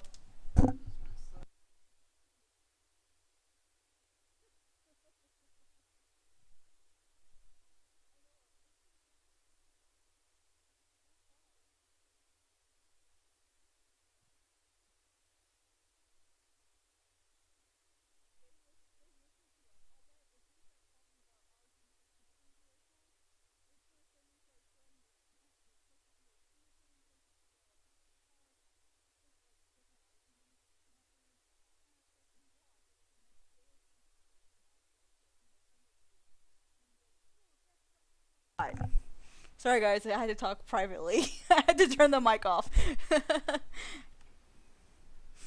So, yeah. It'll be fun to see what my ads look like now because I had to say the words. Did you get that Google? RVs, RVs and camping, Let's look up RVs and camping. Canada. Help us! Save us! Oh wait, no, we got the right president elected, so we're good. Well, the right one in quotations. The less evil one. I'm pretty sure I'll start seeing. You can blame I me. will whisper about something and somehow the phone hears me. Yeah, it's creepy. Like I'll talk about eating a certain food, like, oh man, burritos sound pretty good right now. And all of a sudden I start seeing ads about, burrito recipes and burrito supplies, and it's like, yeah, you gotta stop taking me so seriously. Yeah, I know, A right? lot of shit, Mm-hmm. It's creepy. Like, I understand it using cookies because I was just on PayPal and now it's giving me ads for PayPal, That's creepy. which is annoying. That's weird. Really don't need ads for PayPal. Yeah, I get ads all for like weird stuff all the time. So.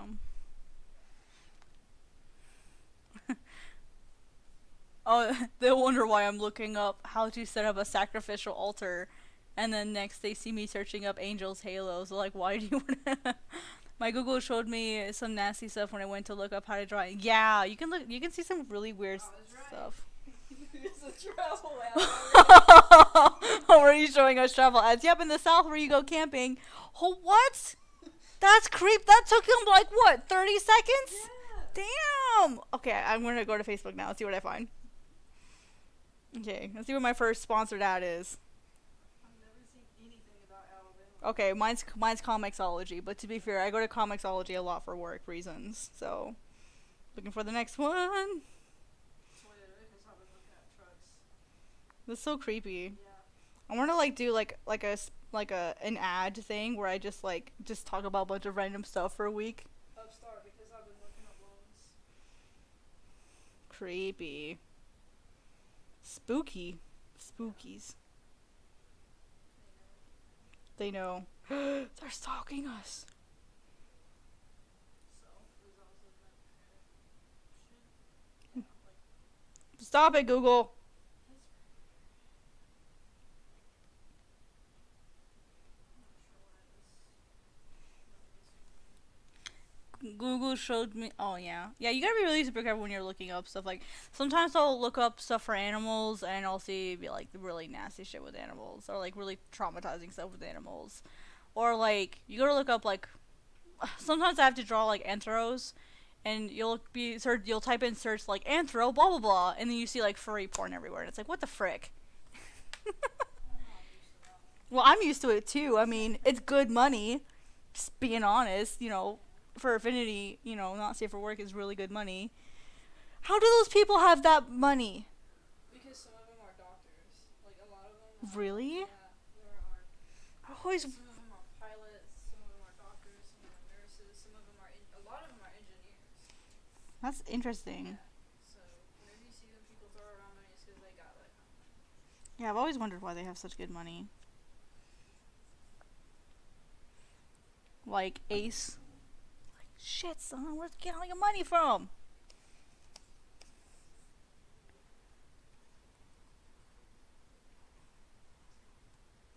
I'll update you guys on how fast it takes me to see camping ads. As I say it, can I say camping one more time? I need an RV, bros.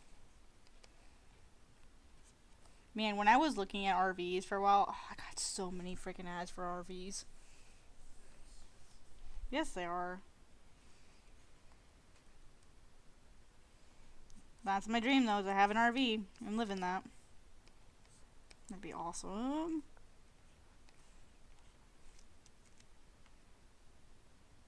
Like, what I'd really love, guys, is just, like, get an RV, live in that, and then just, like, travel to all these different cons, go here, go there, go do stuff, blah, blah, blah, whatever.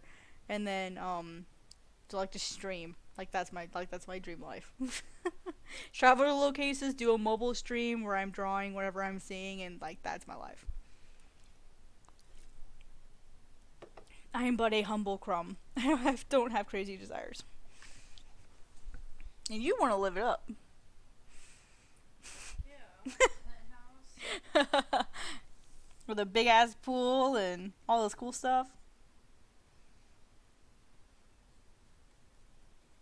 Fancy living. And I'll get to come over every once in a while, right? Yeah, you can come and visit my shoebox. And I can stop being a heathen, or I'll just come in and I'll be like, "Hey, how you doing, Careful, that's that rat over there. That's Jimmy. Jimmy? Oh, I can't eat it. I can't eat it. No, Oh, next week. I gotta say get it. Gotta get him fat.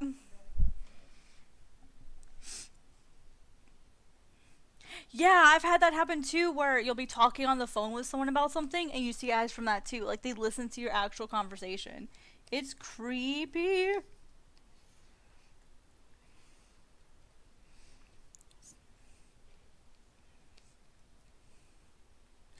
Yeah. Oh, yeah. That's a really good point. He said, it's always so sad when you buy something and then after you bought it, they give you ads for the same thing with a better price. that, and you won't even have to say. I have literally picked up a product that was really obscure. Mm-hmm. Like, I don't know, a fucking can of beans. And I won't say anything about beans. Mm-hmm. And I'll ring my shit up and I'll start walking out looking on Facebook. All of a sudden I'm seeing, like, ads about Hunt's beans. What the frick? How do they know that you bought it? I don't know. Do they like pay attention to like your? Camera, maybe? I don't know. That's weird. Yeah. Maybe they track you in the store so they can see that you were standing in front and then you picked up something. That's That would be so creepy. so. They're demanding you say hello. They can't hear me? No, they can. Hi. There you go. See, it says also make your friend say hi. Oh. I'm not a 12-year-old boy that hasn't passed. Dude, yeah, you kind of sound like that a little bit. I Well, when I first started streaming on Twitch, I had people ask me if I was a young boy also, because my voice is like, it's not like, it doesn't sound like this, where it's like really girly and stuff, where it's kind of like lower a little bit. Today we're going to be playing Grand Theft Auto 5.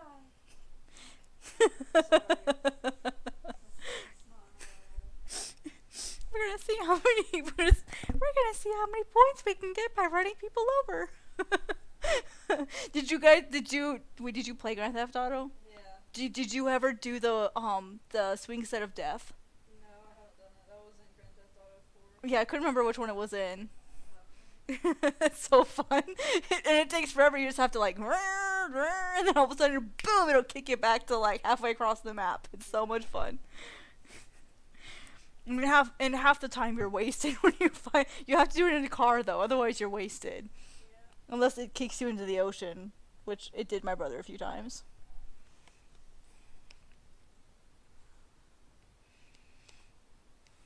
I know, guys, shocking talking about a game when I almost never play games. Dude, we should do an Okami stream. I haven't played Okami in forever.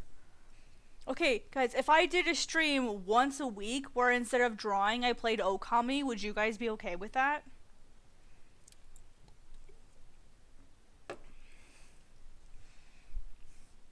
Yeah, I'm not a video game person either. I mostly just play Okami because I'm a loser and have no life.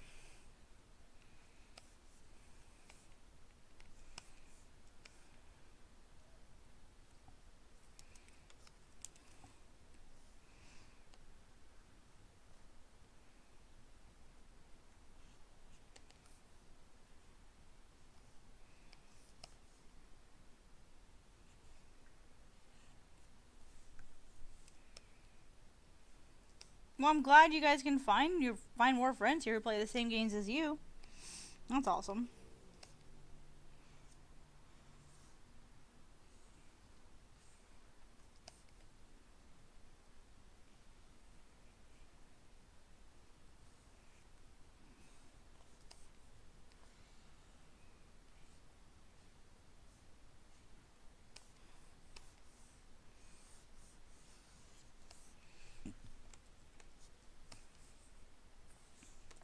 Yeah, I'm just not a game person. I'm a loser. Sorry.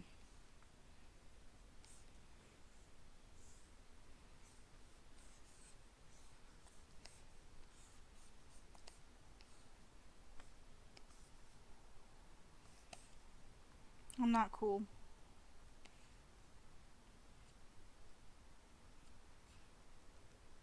Meanwhile, you over here are big into games, aren't you? Yeah, Mhm. What's your favorite game? kinda. Uh, Probably the Wolfenstein series. I don't know what that is. I'm Well, I'm a loser. I'm sorry. do you know the company that made Doom? Yeah. id Software. They made Wolfenstein before that. Oh, okay. It was basically the first, well, one of the first 3D games. Oh, It what's was the designed premise? to, huh? What's the premise? It's an alternate history Oh, cool. game, kind of surrounding if the Nazis had won World War II. Ooh, Yeah. that sounds gnarly Yeah, and so messy. you're basically going around like putting hatchets in Nazi heads. It's pretty fun. Natchez. Oh yeah. Watch out, motherfuckers. I have 169 games in my Steam library. How many? 160. Shit, son, I have one. It's Okami. I have. How many hours do I got already? No, you're not a baby. Like, dress up games for initial character ideas is great. Because, like, especially if you want to do, like, I do it for backseat characters just so I can get a general idea of, like, what general clothing or at least a color scheme for a character or a basic idea. Like, that's how I got Aros. Believe it or not, Aros, his initial design was done via a dress up doll thing. Just to get, like, a basic idea. Because I was at work on my lunch break. I didn't have time to draw, so I'm just going to do this dress up doll thingy to get a basic idea for two characters. And then I went home and then I did like a load of sketches about Aros trying to get like a better design for him. And I've changed his design like a bazillion times over the years. I think I finally found a look I like for him. So Hawk is changing too, so I got well over 1,000 hours on it. wow. That's I impressive. got 928 on here, and I probably got about 500 on it. 928? 928 hours. That's like a couple weeks straight. Impressive. And that's not even that much. Some people got like 3,000 hours logged. I deleted it though because it's such a big game. Wait, you spent all that time in it and then you deleted it? Yeah, Why? because I restarted all the time. Oh, I see. Okay. All I have Bye, installed- Beagle. Thanks for coming. I appreciate it. Yeah, I'll be streaming it again tomorrow, so I'll see you then. Yeah, all I have installed is Skyrim. Skyrim. Because I modded it. Oh god, I want to play Skyrim so bad, but I know if I do, I won't stop. You won't. I know. That's why I've never played it. I know if I get into Skyrim, I'll never leave. No, you will not leave. That's how I feel about Zelda Breath of the Wild too. I'll never put it down, and so I'm like, I want it, but I don't want it, but I really want it. Yeah, that's a really pretty game. Oh yeah, I just love the art style. yeah, just the art alone is worth it.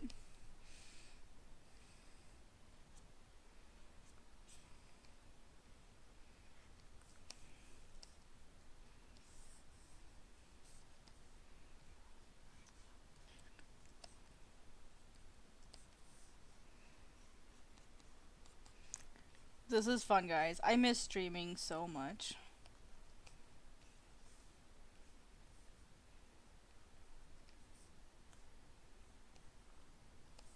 I don't get as much done on these days, but they're so much fun. And it really helps the channel grow too, so it's like a double win for everybody. I want to be known as a YouTube streamer. It'd be awesome. They'll be like, "Who are you?" Because let's be honest, there really aren't that many YouTubers that are famous that are artists. And I don't count D'Angelo Wallace. I don't count him anymore. He started as an art streamer, but he doesn't do, or not streamer, as an art YouTuber, but he doesn't do art much anymore. Just sad. How do you feel about that Russian guy that's like, he's pretty harsh, but he's good too. I'll have to dig up his name. What's his channel name?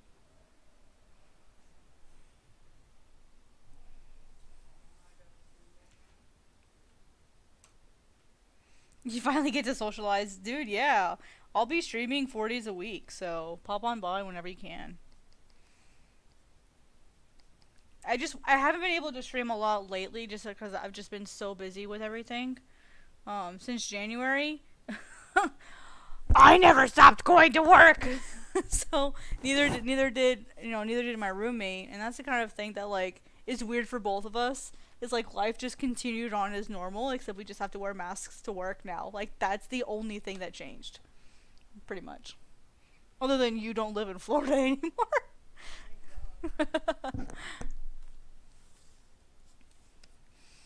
Yeah, we never stopped working. We just changed how we work because we're both essential employees. So like life didn't change at all for us really.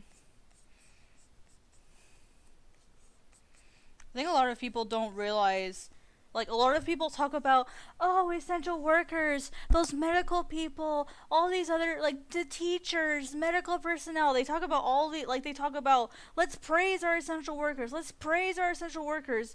But yet, a lot of essential workers have lost money, they've lost hours, or they're overworked, or they're, like, there's so many, like, bad things that have, like, happened to essential workers, and no one gives a crap other than like medical personnel and teachers, because be thankful you still have a job is like all they tell you. It's like, be thankful you still have a job, or be thankful you can leave your house. And it's like, yeah, I'm high risk. Yeah, I love the fact that I have to leave my house every day. You know, it's great.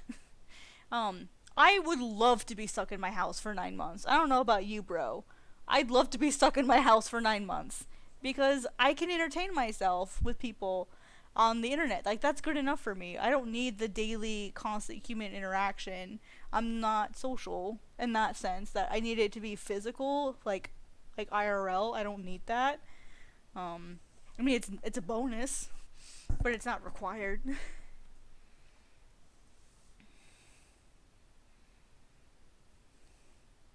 No, dude, like have you not seen some of the people like restrictions put in the United States? If you are an essential worker, you don't get to stay home. You still have to go out. And if you're high risk, like me, going out is scary as frick. Like okay, well, my doctor's not sure if I'm high risk. He said he could go either way because of my celiac disease, I have a much higher than normal immune system. But on the other hand, I'm extremely prone to respiratory infections, and whenever I get a respiratory infection, I usually get complications from it. Um, and that's what coronavirus is. It's respiratory, and so we don't know if my immune system could handle it because it's overactive, or if my body just won't be able to handle it because it's respiratory and that's my weakness. So we don't know yet. So like if I got the chance to just stay home and like be paid to stay home, dude, I'd freaking take it. Like I wouldn't complain at all.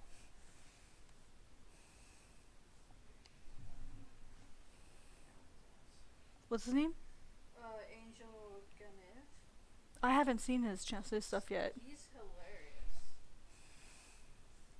But he gives pretty good advice too, especially those people that are just starting out with like studies, Mhm. learning how to draw. He's pretty.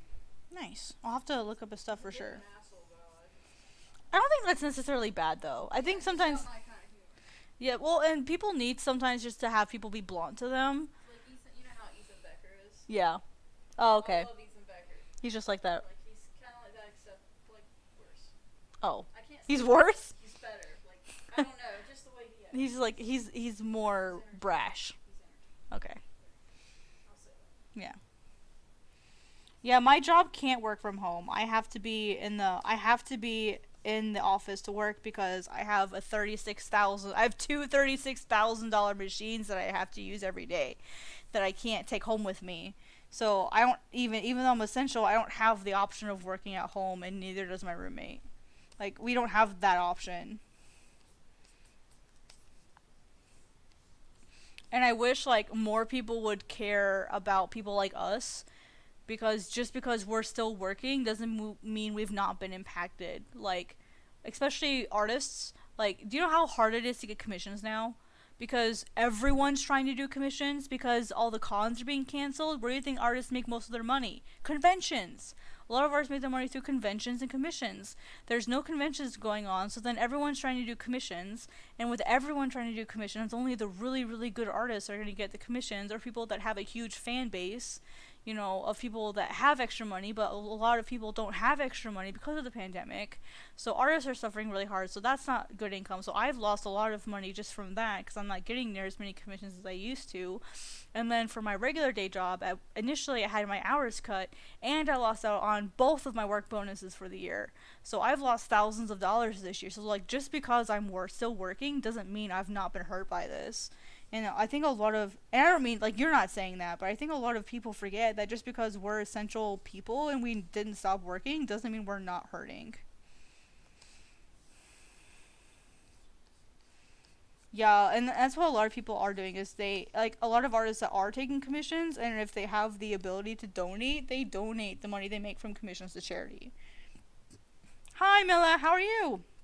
I'm doing pretty good, just doing some loose inking here so that I can send this off to my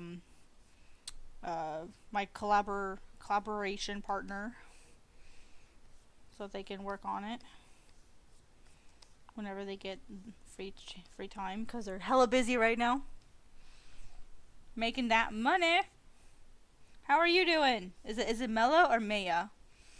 Whenever I say the double L, I don't know if it's the if it's Ella or Aya. Okay, I never know anymore because I've seen it pronounced both ways depending on what language it is. Here, let me show you the whole thing. Well, this is I didn't do this one. I did the one here on the left. This one's mine. Oops. I wish there was a Control-0 in this one. Mela. Okay, cool. Oh, I try like not to assume, but you know. Because in Spanish it would be said Mea.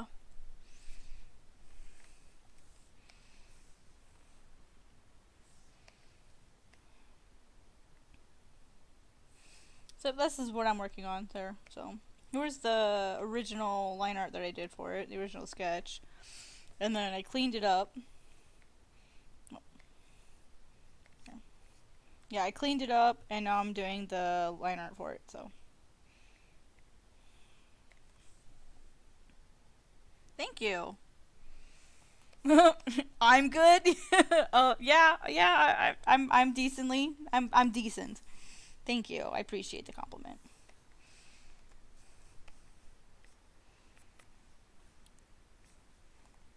My roommate's way better.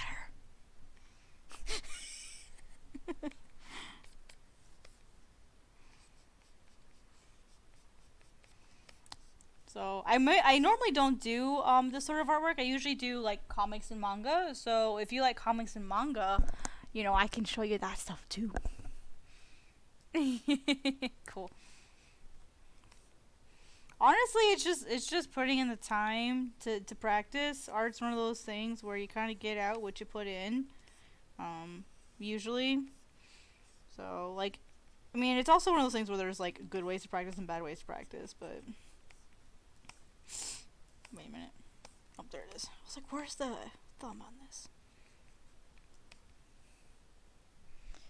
Yeah, I think a lot of artists have trouble accepting compliments. And I think part of it's because, like, we're afraid of looking, conceited or, like, egotistical. I think that's part of the problem. And, like, you know, like, we're our own worst critics, you know? So I think that's just a normal thing for us. But I love the compliment. Thank you. Yeah, let's show you what I normally do.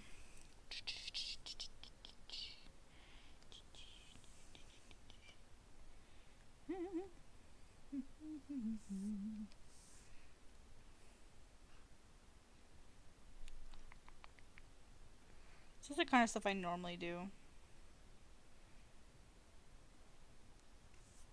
This is a pretty good sample. It might take a minute to open. It's a big file. So this is the sort of work I usually do, comics and stuff. Ta-da!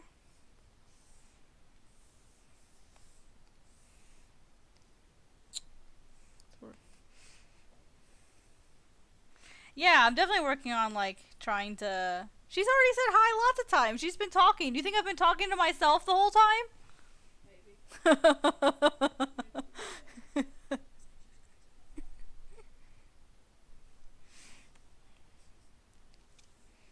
Yeah, I love doing comics and manga. It's what I really want to do. Like my ultimate goal would be to just do like my manga and then like just stream the pages, like be an independent, like self-published person, like stream the pages and then sell the books. Like that's literally my dream in life is to just make manga, stream me making the pages and then sell the books myself. That's the dream. It'd be really awesome. So, it would be really awesome. I'd be a happy camper. I'd be happy.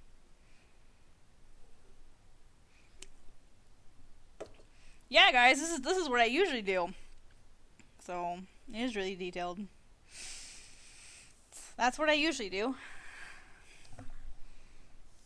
It's more like that's what I'm capable of. So,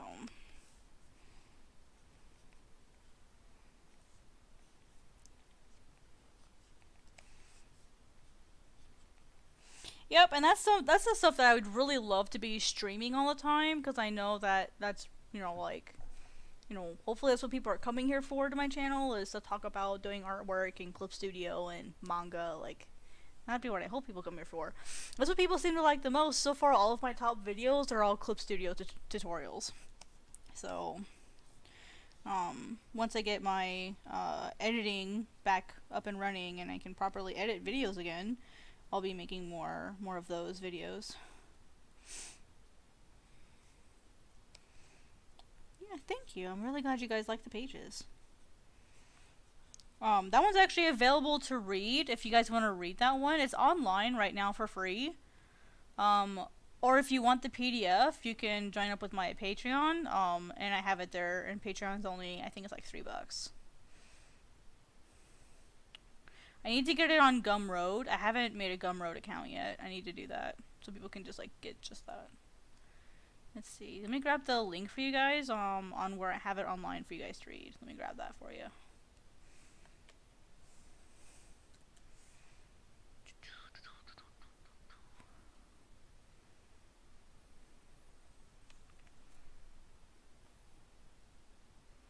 Here's the link for you guys if you guys want to read it. It's available on Global Comics. It's like it's 50 pages, so and that's the whole story.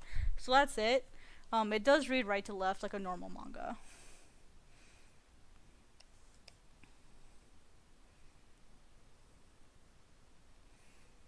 Let's see.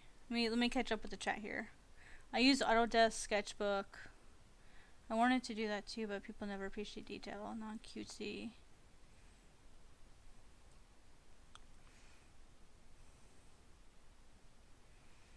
I mean, I draw in manga and anime style, so I don't know what you're trying to insinuate there. There's a lot of people that really love highly detailed artwork, so I don't know what you're talking about, honestly.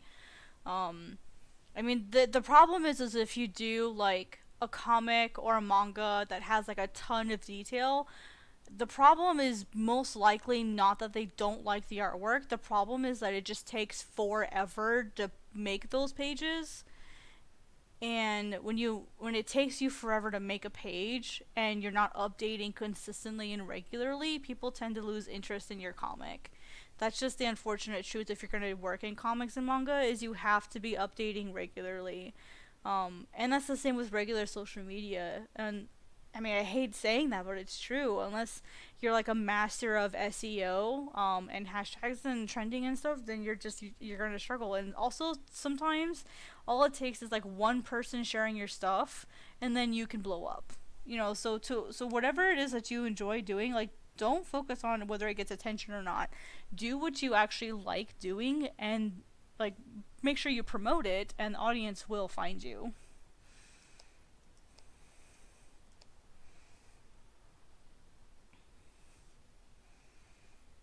Like I don't really. I mean, there's you do have a point. Um, but it also depends on like where you're sharing it too. So like all of that makes a difference. But if you really love something, like don't give up doing it just because it's not popular. That's a really dumb reason to like give up something. Like just keep working on it and you'll get there. Yeah, Twitter's trash for art. Just gonna tell you, Twitter is trash for art. Um, it especially really sucked lately with the election stuff because they were like killing the quote retweet stuff. And plus, when you quote retweet something, well, so say you post artwork and then someone quote retweets it, what like the hearts and or like the likes and the comments and everything go on their post, not yours. And so then yours can get buried if like say like I only have about 300 followers on Twitter. So say someone with 20,000 people like quote retweets me, if say 1,000 people like it, it won't show the like on my post. It'll show the likes on their post, even though it's my picture.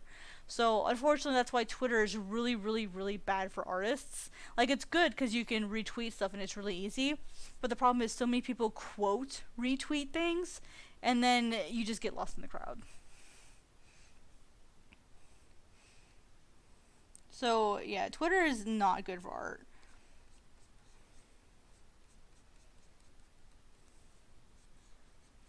Yeah, so if it's an issue and people are quote retweeting you all the time, just let them know that you don't want them to do that.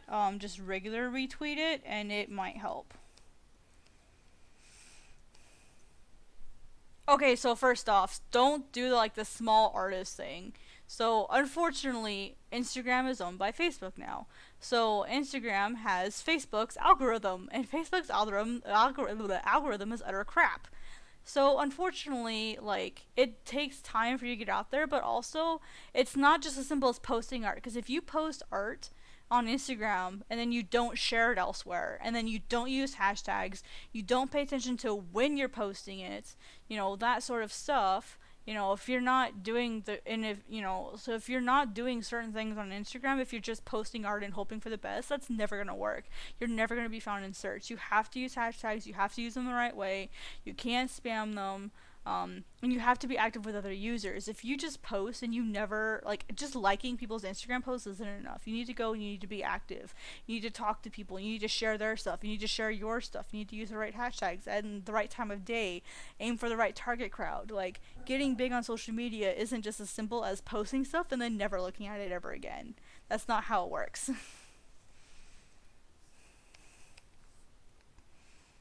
Like it's a lot of work to get big on social media. Unless you're my roommate. Huh? I said it's a lot of work to get big on social media unless it's you. I don't know. I don't really post Yeah, you don't consistently. Like, but you still get decent interaction. Like I keep track of it just because I know, I like to see how what other people are doing that works. I know why I don't get as much interaction You as don't I post very used to. often, Yeah, I'm not consistent. but you're really fucking busy with work, so that's Oh, fair. And then you have NDA stuff too sometimes. And then that's the problem with being a commissioner or freelance artist is a lot of the work that we do is NDA, which is non-discretionary agreement or non-disclosure agreement. Basically meaning that we can't share what we're working on. And so then that means we have to do extra art on top of what we already have to do just so that we can have something to post, or you just repost old stuff and people are like, "Ugh, I've seen that before. I'm not liking it again." And then you just fall in the algorithm. So a lot of artists, if they're not doing 50 million freaking projects, they're just gonna get buried in the algorithm. oh my god. Hmm? It's like. What? Camping!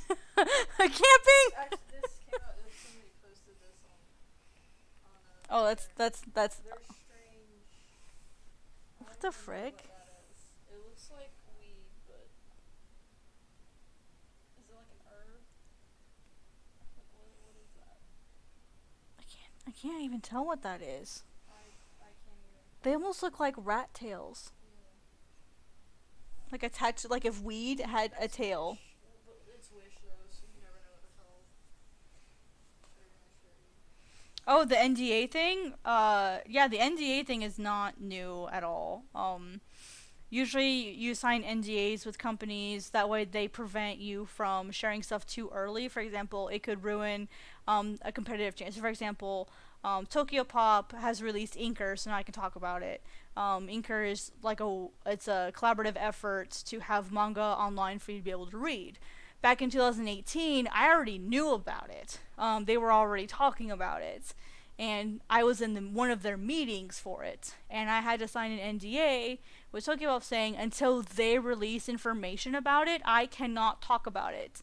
Otherwise, I could be sued because then other companies could get a hold of that information and then beat them at their own game with the product they're trying to get out. Or say you've got big news that could affect it could affect their stock, or it could affect partnerships, or say someone committed a crime, you could sign an NDA to not talk about the crime anymore, that sort of stuff. So there's all kinds of purposes for NDAs, especially if you're doing concept art work for, say, a studio. Like a lot of the times, like you can't share the concept art that, say, you did for a movie until after the movie's been released, or until you get permission from that company, which could be years. So it's just one of those things where it protects them legally from things, in the sense that if you release information too soon, they can sue you for it, and it's a legal protection thing for them.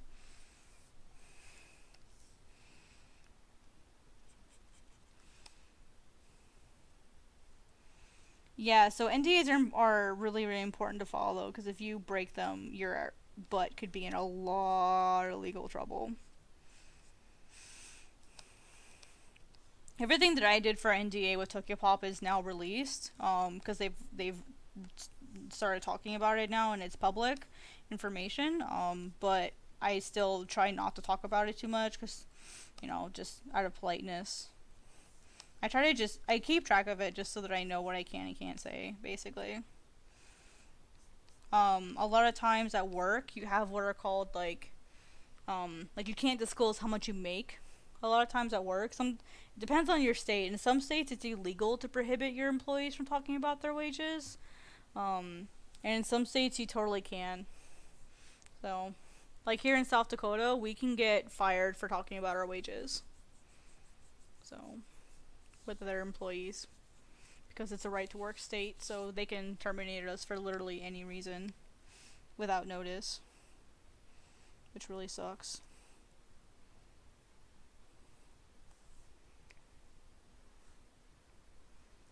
In fact, I've seen it happen to some of my employees where they got when I was when I was managing a gas station. Some of my employees got fired for talking about wages.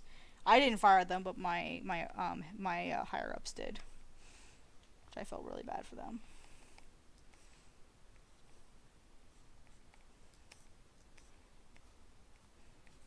So yeah, NDAs have like all kinds of uses.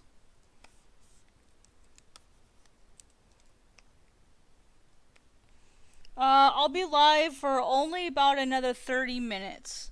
So if you're not back in 30 minutes, I'll see you again tomorrow, okay? Cause it's pretty late here. It's about 9:30 here. So I have some other work I have to do today, and I'd like to have some time to kind of rest. But yeah, thank you so much for coming to the stream. I really appreciate it. If I don't see you again tonight, I'll see you again tomorrow, okay?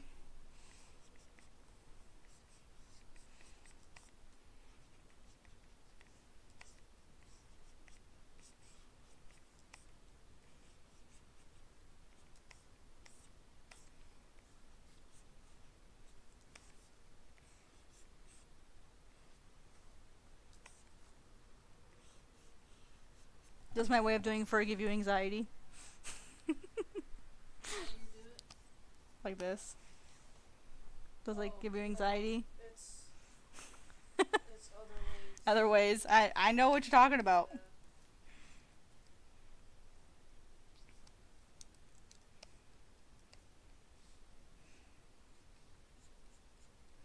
Oh, it's 10:30 over there? Yeah, so you're 11 hours. So you're between India and Japan, right? Because Japan is, I think, 14 hours ahead of us. So you're only 11 hours ahead of me. So yeah, maybe you're somewhere aligned with India or close to it.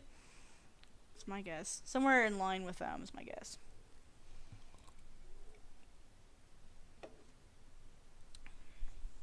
Or unless you mean 10:30 p.m. You'd only be an hour ahead of me.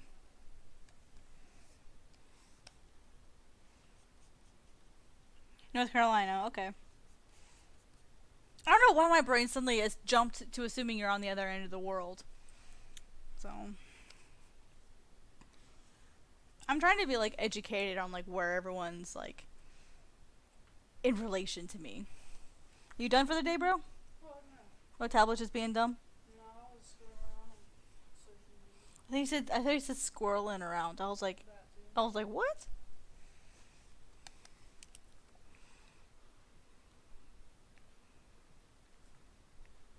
Yeah, like that dude hunting the squirrel. That looked really good.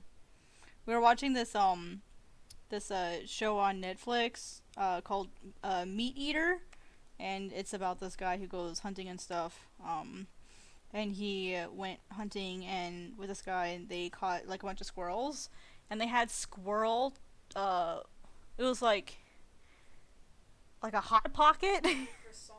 croissant. Yeah, they wrapped it up in a croissant with cheese, peppers, tomatoes, and then like it looked like an herb of some kind, and like then they baked them, and it was squirrel meat. I've had squirrel; it's pretty good. I found out where that deer place is that sells the deer meat. So when I get paid, I'll drop by and see if I can get some. And then one of the guys who do bison, I let them know how much I wanted. They're only asking $6 a pound. That's really cheap. It is. So I went ahead and ordered some. I ordered 2 steaks, and then I ordered, and of course I'll pay for this. This will be our Thanksgiving dinner, if we want it. So I ordered two. I think I did 2 pounds of ground, because I wasn't sure how much ground it'd make a good chili. And then we could always have. Oh, you're not a leftover person. Oh, no, leftover chili, I like Okay, so I ordered, yeah, soups and stuff, I don't eat it. right, because I figured I 1 pound may be enough to have some leftovers, so that's why I got 2 pounds. So we'll have 2 pounds of ground bison, and then we'll have 2 steaks. And then I'll stop on Friday after I get paid and see if we can get some deer and have like a really nice dinner over the weekend. Ever had rattlesnake? I don't think I've had rattlesnake. Have you had snake? I haven't had snake, but I've had. Wait, I lied, yes, I have. You have? Yeah, What does it taste like? I don't remember, Oh. but I have had it. I've had frog too. I I don't like frog. yeah, I didn't like it either. Fishy chicken. It's too chewy. It's like fishy chicken. I've had iguana, and I'm sure you've had gator. I like it. Yeah, gator tastes pretty good. Definitely tastes like chicken. Almost. Except it's a little tougher. I've had gator tail. It's a lot of fat is stored in the tail, so it's fatty. Oh, is it? Yeah. I don't think I had tail. I think it was the belly that I had. Like, you know how you have pork belly? Same thing. But yeah, I've had iguana, kangaroo, swordfish, shark. I don't think I've had snake yet. Yeah, I think that's one I haven't had yet. Kangaroo is weird. It's like, oh god, how do I explain that one? It's really gamey. It definitely doesn't taste like anything I've ever had before. Really gamey. It's like a mix between like you know how deer tastes really gamey, but it's really lean. It's like that. But it's not like a deer. Ugh, I don't even know how to explain it.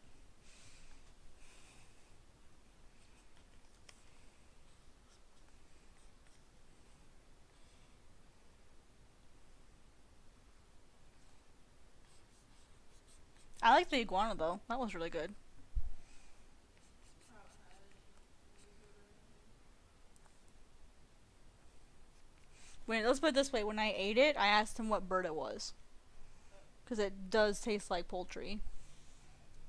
I mean, it makes sense; they're cousins. Yeah. So I definitely liked it better than I liked the gator for sure.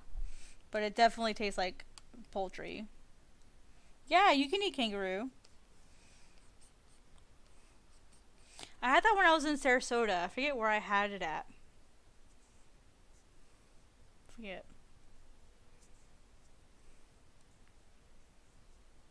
I didn't order it. Someone else ordered it, so they got it and they're like, "Here, try this." So it wasn't something that I ordered. I didn't even know what it was until after I ate it.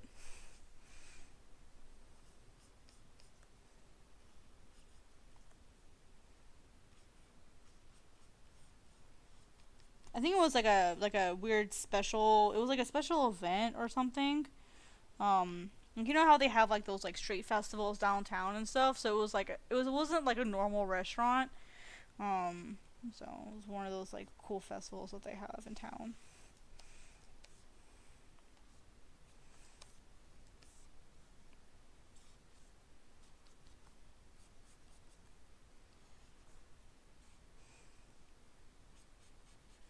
The problem with shark is like you have to prepare it right, or it's gonna go rancid really, really fast.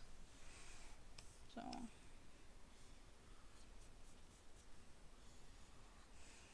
and then swordfish is sort of like if fish was a steak. That's what swordfish is. If fish was a steak. So imagine like a fish flavor, but with the texture of like a steak. That's swordfish. You really have to be careful with swordfish though, because it can have really, really high mercury levels. Because it's such it's a fish that's so high up the food chain. So you gotta be really careful where you eat it. Like make sure you eat it at like a really good reputable place.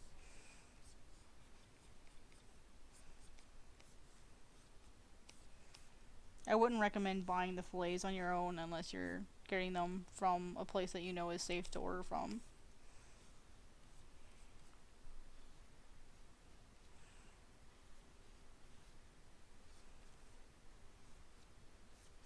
You can eat all kinds of weird stuff.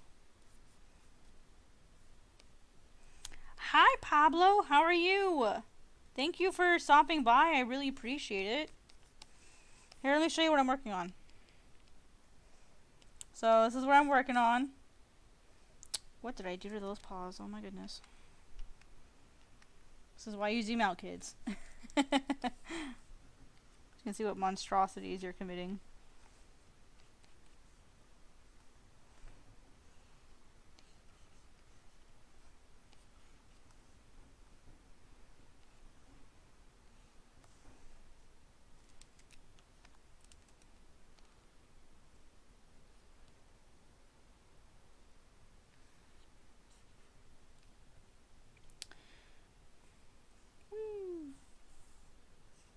Should make sure I say hi in chat just to make sure everyone can hear me. Sometimes people don't have their sounds on.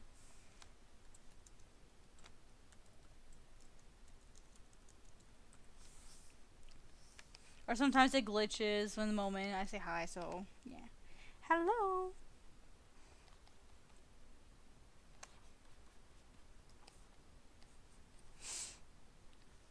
How are you doing?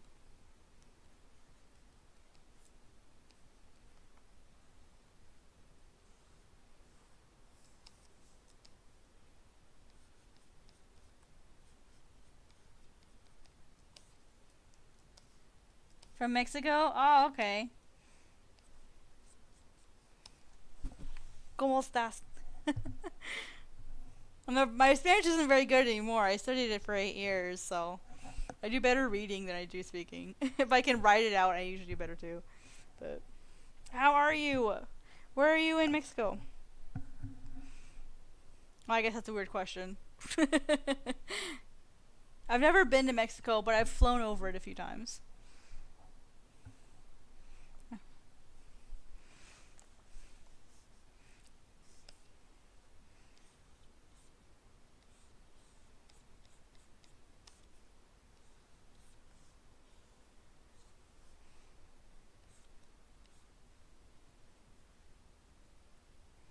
doing pretty good.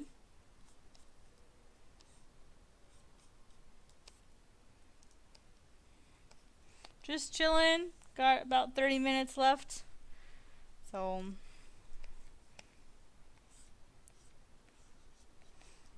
just doing some inking, some loose inking.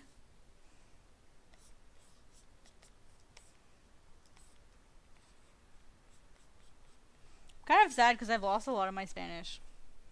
I used to be able to give like when I was in my Spanish 5 AP class, we had to do like a whole lecture in 30 minutes in like solid Spanish. And I had to do it on Francisco de Goya y Lucientes. I had to do it on his work.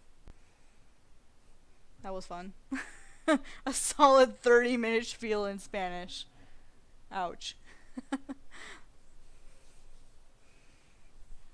But I'm not that good anymore.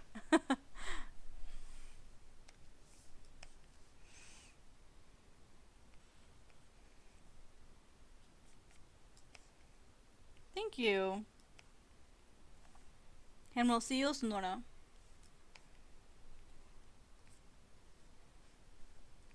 Not familiar with that area. But see, also the Spanish that I learned is Spain Spanish. I didn't learn the Mexican variety because I believe in that over and on the like I don't want to say, like the Americas Hispanic, they don't do vosotros form, and there's a lot of other like little differences.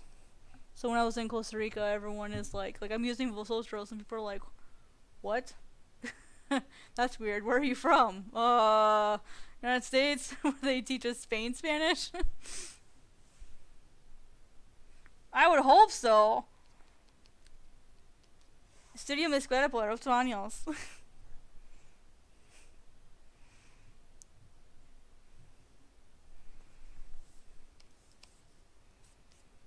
It's been a long time since I've actually like used it on a regular basis. When I was in Los Angeles, I used it on a decent basis. Just because sometimes, like, it was just easier. Especially some of my coworkers in the hotel. A lot of them, they spoke better Spanish than English. And so sometimes it was just easier just to say things in Spanish. Because it's like, oh, how do I say this in English? Crap. Like, how do I say this in a way that they can understand it? So it was just easier just to say it in Spanish. So it's been like 2 years since I've had to really use it.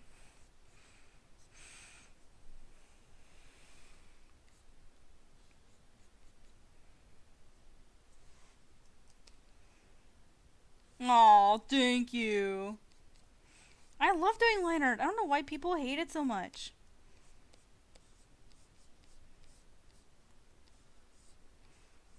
And usually those people are painters. And they're like, oh, I hate line art. See, your sketches, to me personally, look like line art. So I think your sketches could totally pass for line art. So however long you do your sketches, that's good. I would call it done. Well, maybe cleaned up a little bit, so.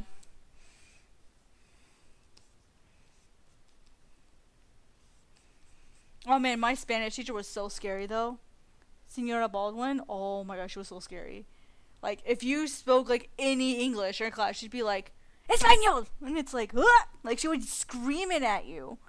You know, we only speak Spanish in this class. Like, she would like scream it at you, and you're like, ah, shit, I'm sorry.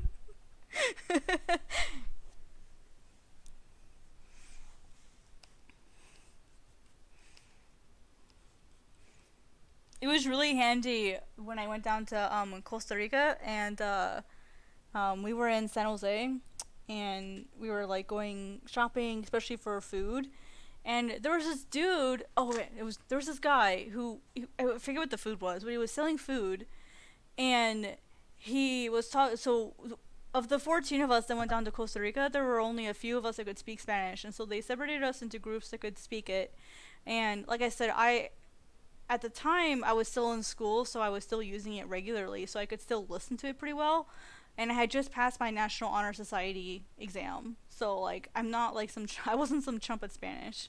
and this dude was talking about, oh, look at those, like, like stupid American girls, like, but he was saying it in Spanish, and he's like, oh, I'm gonna charge them more, and he charged us like at least twice the normal price.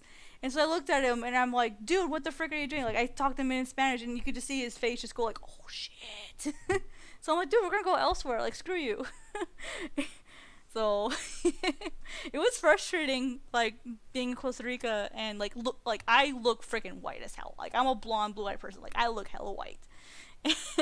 And like, people were like, oh, you don't know Spanish, and they talk Spanish around me and talk about us, and I'm like, I understand you. Yo comprendo. So it was funny. My first class in Spanish, they expected us to be fluent in it already. Ah! That's tough. Oh, candy from Mexico. What's that one? Is it the Rosa? It's like that peanut butter, like that peanut butter candy. Is that what it is? It's called Rosa? I think that's what it's called. It's like they're in like these small little like disc forms, and I think it has a rose on it. God, that shit's so good.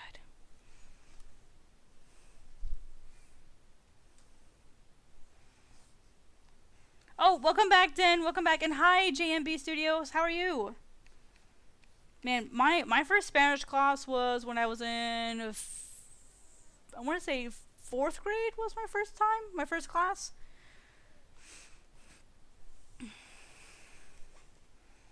Yeah, I want to say 4th grade was my first class.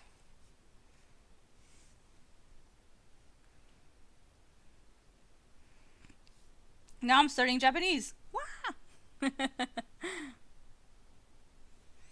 Oh, Japan, and I think what's really awesome is the two share pronunciations for the most part.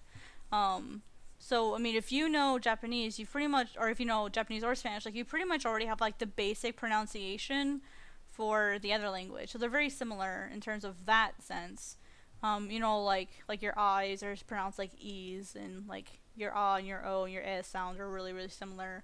The only difference is Japanese is phonetic, and then you've got Spanish, who changes the spelling of words so that they sound the same. Looking at you, Conocer and Buscar. Looking at you. Oh, and then there's like hacer.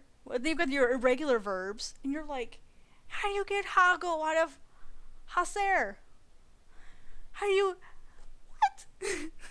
How do you get voy out of ear? What? What is this nonsense? No, Japanese isn't that hard. It's actually really easy. The only problem with Japanese is you have all the different alphabets. That's what makes it hard. Is you have all the different alphabets. You've got the katakana, hiragana. We've got katakana, which is Japanese words. Well, it's the Japanese spellings of foreign words. So like my name would be like cat. Would be written in Japanese like this, kato, kato. And then, like, if you were to do, what's another really good example? Table. Be. Teberu. Table. Teberu. I forget what the actual word for table is. So there's that one. So just to show you guys what I mean. So, like, here's cat. So you would technically write my name like this. But if you wanted, so this is katakana. So then there's hiragana, which is Japanese words in Japanese simple characters. So like so we'll just do kato for example. So let's just say that this was the name. This is katakana. If you want to do hiragana, it's very similar. Kato. These are the same word. And then there's kanji, which makes it really hard. And then this is romaji, which is Japanese words in Roman characters. A better example would be if I use an actual Japanese word. So let's just say kawa is an English word. Kawa. And then... Oh, I always get this one wrong. Yeah, sorry. And then you have this one. And then kawa. Like romaji, katakana, hiragana, kanji. So you've got all the different alphabets, which makes it kind of hard. Bye, Pearl. Thank you so much for coming. I really appreciate it. But yeah, that's what makes Japanese really strange. Is you have all the different alphabets, and then also with Japanese, like the word order is different. So like if you wanted to say like I saw, oops, let me make English. I'm speaking like three different languages now. My brain's getting confused. I saw a dog. You'd say dog. Dag. Dog. I saw. Or no, sorry. It'd be. We could do it this way. I dog saw. You could do it this way too. Like it's not firm. So it'd be or you could say watch. Like I saw watashi wa, well, if you're doing past tense, inu or hang on. Well, we could do formal form. You could just do me. It's me to do. Me.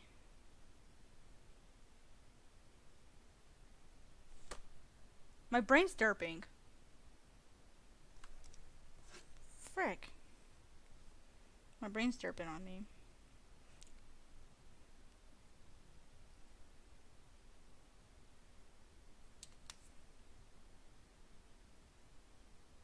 I was right. It is mita. I was right. Okay. Tashi wa inu o mita. I saw a dog. So this is your verb. This is dog, and this is me. Like I, the wa is saying I am the one that saw. Wo is saying the dog is what I saw, and then mita is your actual verb. So it's a little strange. Yeah, it's really similar to Spanish in that your word order can change and still make sense. Versus if you try to do that in English, you'd sound like Yoda. So that's why for me, or Japanese isn't super weird because I've already got Spanish under my belt. And in a lot of ways, they're really, really similar. Just really nice because that's making Japanese a little bit easier. So I was right. It was Mita. I need to trust my instincts more.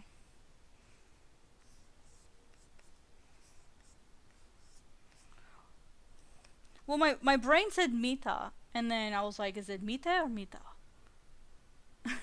And I'm like, no, you wouldn't use te because te you use for other things. I mean, you could use te. You could, if you were doing like a couple different verbs.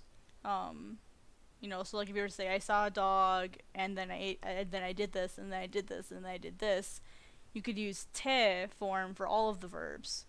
And then the last one you make past tense, and then that makes all of the verbs before it past tense. Japanese is really weird in that way. So, yeah.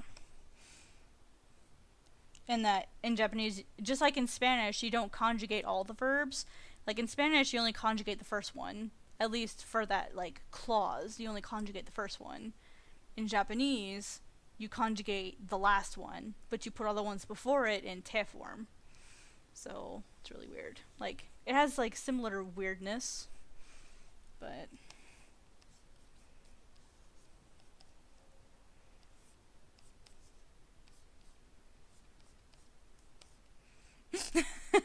my brain consists of 4 brain cells arguing while the last one is trying to be the only sane one. So like inside out basically.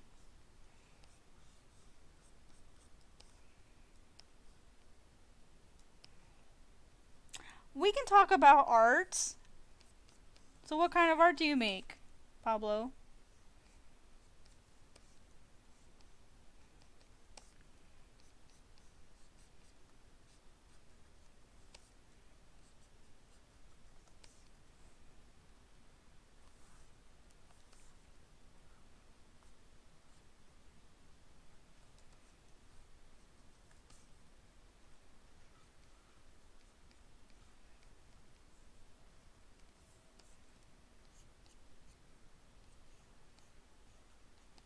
I mean, this is an art stream. We can talk about whatever here as long as it's not politics or like stuff like that. I'm pretty sure to talk about anything. Oh, excuse me. Sorry, I burped. I'm a heathen. Actually, I've only got 10 minutes left. I could stay a little longer, though, since there's a couple people here. I can stay a little longer.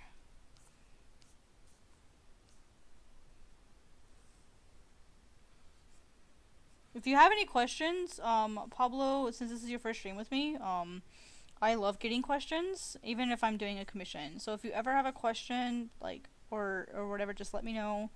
And as you can tell, I love talking. So I'm always happy to answer questions. I like to draw scary things and demons. Sometimes I draw anime, but I'm usually... Well, I mean, we're all bad in some aspects. We all are. That's not, like, crazy unusual. But you're not gonna, like, get better at them unless you don't work on them. So the fact that you're even attempting to talk about it so that you can get better at it is awesome.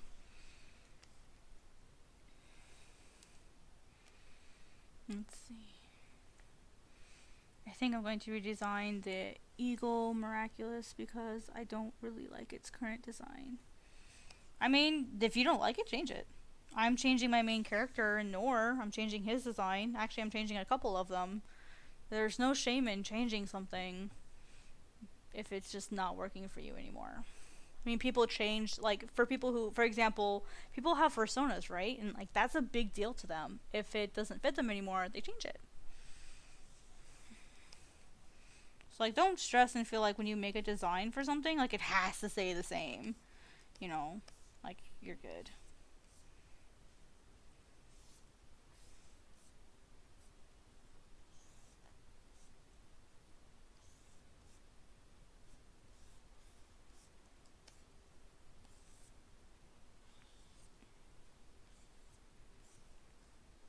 Well, I mean, yeah, Pablo, that's why I made the channel, is to help people. I didn't make it just because I want to be rich, which would be a nice side effect.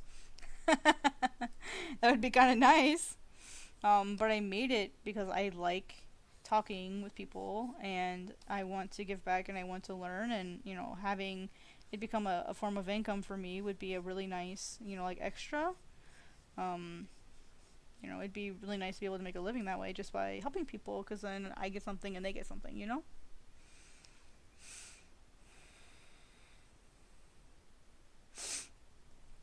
I mean, if you want to start doing commissions, there's nothing wrong with, like, testing it and seeing if people want them. Like, put it out there, see if people want them. Like, there's nothing wrong with at least offering. You know, and if you don't get any bites, then either it's a bad... Well, see, also right now is a really, really bad time to start offering commissions.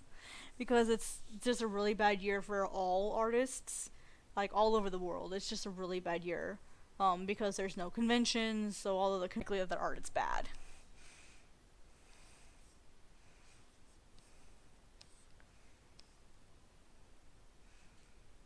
I probably, like, caught a couple of my friends, one of them. It's called Drug the Reaper and Dr. O Silhouette.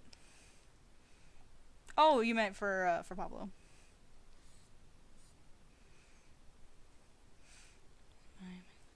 Yeah, it's fan art, dude. Go for it. I think it's really cool when I see people change, like, fan art. Like, oh, what's that dude's name? Is it Arvalis? Oh yeah, the realistic Pokemon. Yeah, it does the realistic Pokemon. He changes Pokemon anatomy, like, sometimes a good amount, just to make it, like, real, like, more realistic. And people love their stuff. I mean, he did the concept work to Detective Pikachu. Yeah, oh He man. got a job out of it. Yeah, exactly, yeah. So if you guys don't know him, let me get a link for you guys to his Twitter.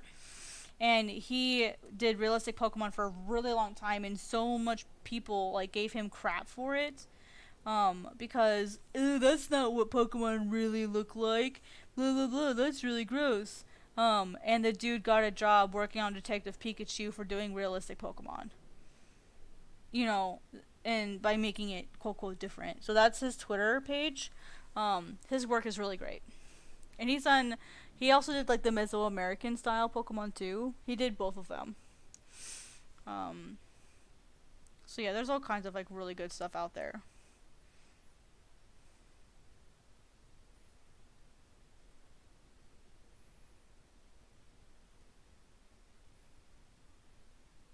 got a notification.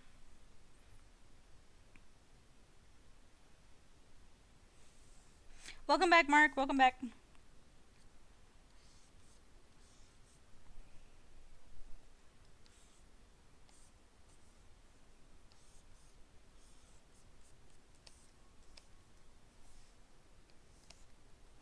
So yeah, whatever it is that you like enjoy doing, just do it. And you'll like there will be people who will find you because they also like what you do. And that's the other unfortunate part of growing on social media is a lot of people underestimate the fact that that stuff takes time. Like if you see people that are doing really really well on YouTube and they're art YouTubers, they've probably been doing it for a really long time.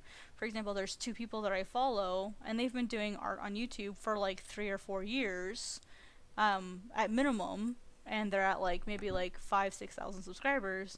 And then there are people who've been doing art on YouTube for like 8 or 9 years, and they're over 1 million subscribers. You know, so like it's not fair for me to compare myself to those people, even though they draw in a much simpler style than I do, and say, oh well, I'm more detailed, I should have more subscribers, blah blah blah. Like that would be a really like dickish thing to do. They've put in the time and the effort to gain a following, and they're active with their subscribers, they're active with their community, they do all of those things, and so they've put in the time to build that following, and part of that's just time. Like you can't rush building a community and building trust within that community for them to want to interact with you more and want to support you and want to donate to you and want to commission you. Like that takes time to build. And so a lot of people who start commissions and then don't get anything, it's not necessarily because their art is bad, it's just that they don't have that community around them yet to support them. Not because they're bad, they haven't built that community yet. A lot of people don't realize that. Just because you have a ton of followers doesn't mean you're going to get commissions, because if they don't know you well, just because you draw really well doesn't mean they're going to want to commission you. It's not how that works.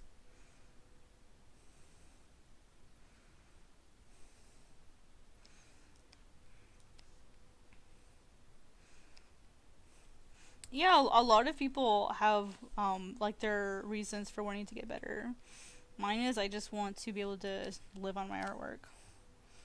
That's just what I want to do, and I want to like give back to people and be inspirational to them and offer them that support, because my family's not super supportive of what I do. Um, some of them are coming around and being a little bit better about it, like my dad, but some other people are just still really against it. So I don't know. I kind of have like a multitude of reasons for what I do, but I'd really love to be able to give people support that I didn't get, and be that person for them, because you know a lot of artists have family that doesn't support them, and so I want to be there for them. You know, that's a big part of why I like stopping, even if I'm like really busy doing something. If people ask me a question on YouTube, like I'll stop and I'll give them the best answer that I can, or if I don't know the answer, like I'll try to find something for them, even if it's like later after my stream. Like I'll like jot down their name and you know like a note, and like, oh hey, they asked me this question, and then I'll go look for it and then I'll message them later, you know. Like it's doing stuff like that that can help you. Like I can't tell you guys how many times like I get a comment on my video and people are shocked when I reply. Like, oh my god, you replied, thank you so much. It's like, why wouldn't I? You know?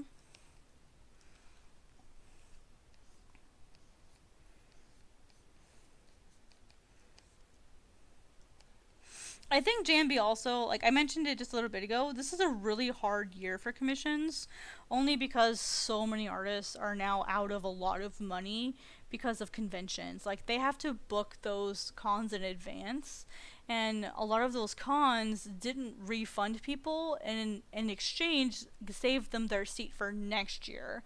And so like some of those seats are hundreds of dollars, or you know like, or they have like a huge booth or a small table, those can be hundreds of dollars.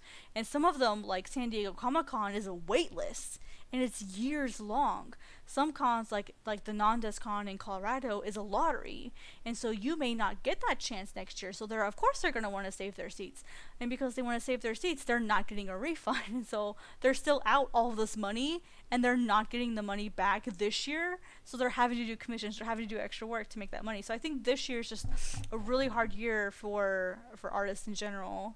um a lot of artists are also waitresses, or they work in industries that are more gig economy based, where they have more flexibility, so they can do their art later in their free time, and they're losing their jobs, and so they're having to do commissions more, and it's just a really hard year for artists and creative people. Plus, a lot of creative people didn't get financial support when they lost their jobs. We don't get unemployment. Freelancers and contractors don't usually get that, and so it's just a really hard year for artists. So I wouldn't put it past yourself that you're struggling this year. I wouldn't blame yourself. I would just blame the really bad economy, and that's a worldwide issue.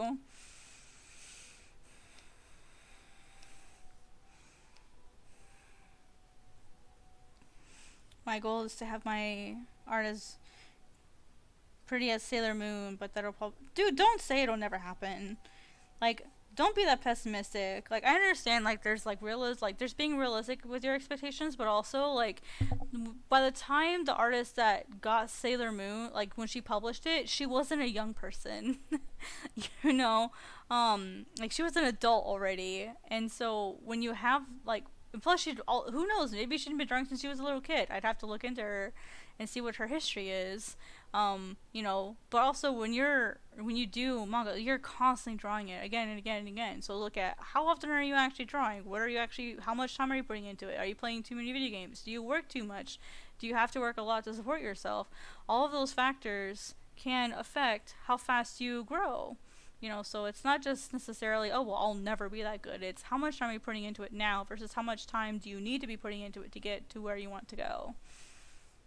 So it's like, it's not as simple as, oh, I'll never be there. What you should be asking is, what do I need to do to get there? And then do it. That's how it works. Like, I didn't have decent at drawing manga by never drawing manga. Like, I traced the hell out of other artists' manga pages to learn from them. It's called master copies. Sometimes I would look at it and try to replicate it. Sometimes I would literally just trace over it as like a way of practicing to learn, okay, how are they doing their artwork? How are they doing their line work? Where are they thickening the line art? Where are they thinning it? How thick is their line art? What sort of shading techniques are they using? And by tracing over it exactly, I'm literally recreating their artwork and learning from them without being taught directly by them. You know what I mean? So if that's something you want to learn, then that sort of stuff is a really valuable tool for you.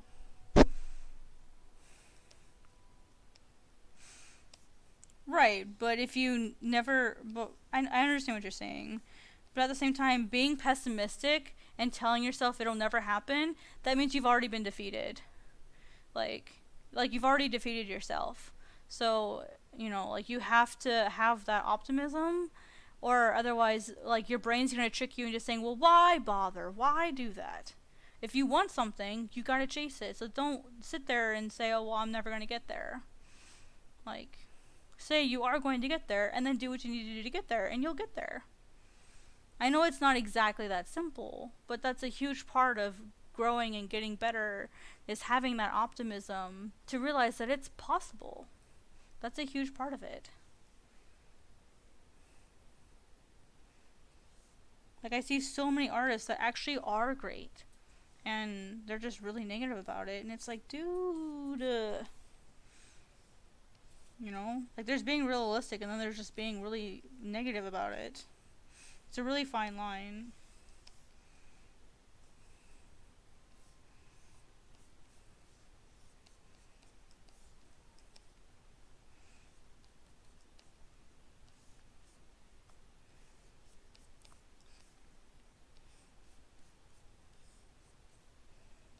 Not to, like, rag on you or anything, but it's just like sometimes I just gotta say things, and people can take them how they take them, you know?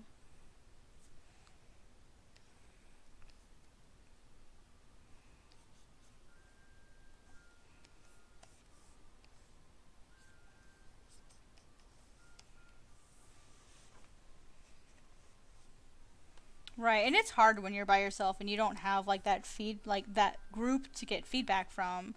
JMB, I have a manga server that we all create manga. So I'm gonna send you I'm gonna put an invite to the server, and if anyone here is interested in making manga, it's a good server to be in, and I'm active in it pretty much every day. So let me get an invitation for you guys.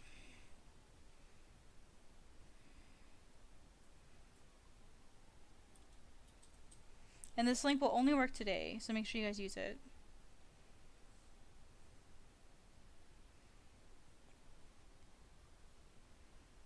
So there's a link to the server. You guys can join that server, and it's literally a manga server. So if that's the sort of artwork you want to do, if you want to make it's fine with comics. If you don't want to do manga, you just want to do regular comics, you're welcome as well. But we have feedback. It's actually a decent sized server now. Just make sure like you pick a role, and if you have an issue with the roles, because the bot likes to be dumb, just message Haru and he'll help you. But yeah, so so that's a really great place to get feedback, and we do get feedback. We're pretty active as far as like giving each other feedback and advice and stuff. I do want to make a manga, and I'd love to be a mangaka. I'd really, really love to do that. Do you want to see? Oh, I guess Mark wasn't here, so I could show you. Here's a page that I did. Yeah, that's not my Discord server, but it's one that I'm really active in. So, like, here's a page that I did. This was, whoopsie. This is one I did a while ago. Memoir pattern. There we go. So, like, here's a page that I did. One of the mini pages that I did.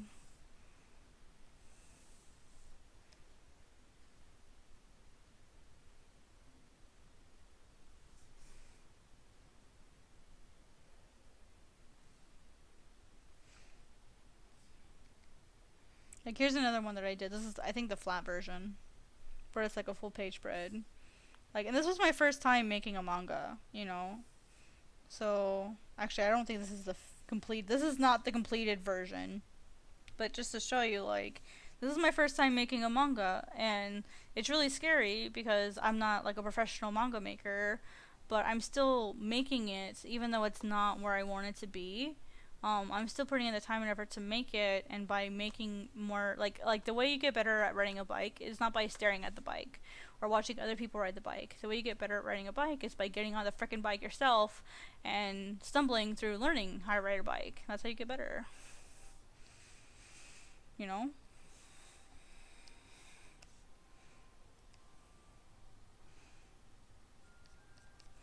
Yeah, I can understand. Yeah, the nostalgic. And plus there's also like some people will like put the artwork that they want to be like on this pedestal.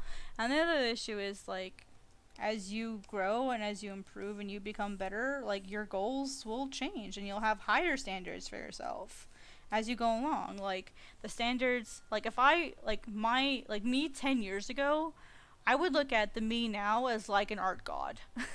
My standards back then were not near what they are now. You know, so that stuff also, you know, affects your goals and how you view your own skills. So we're kind of like on this like eternal chase to get better, and that's why, you know, Dali's words about like never chase perfection, like you'll never get there, or something really similar to that, is completely true. Never, don't chase that stuff because it's pointless. Just try to be better than yesterday. That's really all you can ever do. And know where you want to go. Like, have your goals, but just focus on being better than the day before. Otherwise, you'll drive yourself crazy.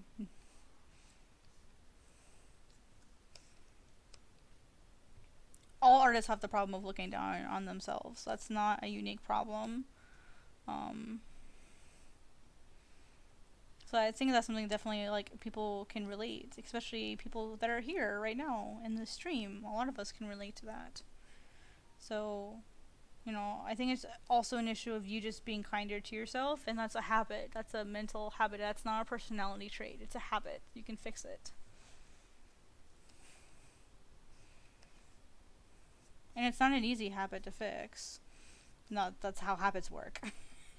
If habits were easy to fix, then we wouldn't have drug addicts. We wouldn't have alcoholics. We wouldn't have people with shopping addictions. We wouldn't have that issue. You know, like if habits weren't a thing. Sorry, Addie. Welcome to the stream, though. Yeah, sometimes the conversations in here can get a little heavy. I apologize if that makes anyone uncomfortable. Sorry, bro. I'm sorry.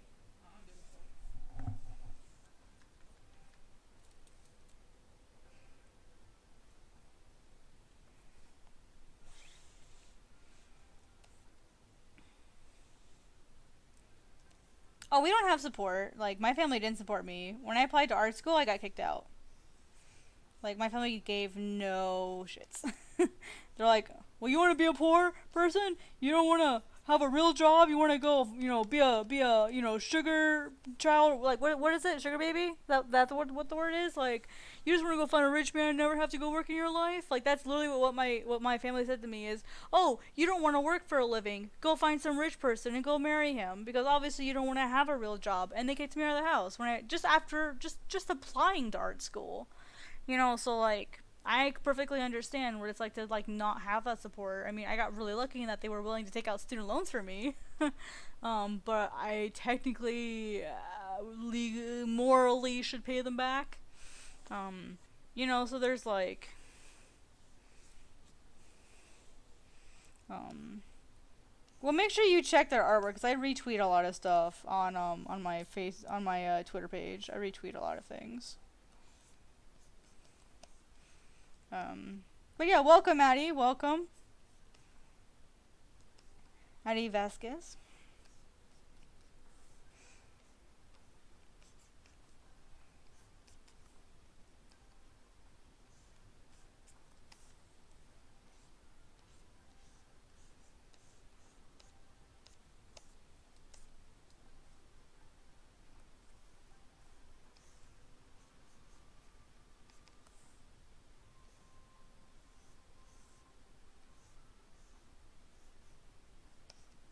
Oh yeah. Let me back up and show you what I'm working on. I'm working on a commission. I just realized that hair looks really terrible. Let me erase some of this.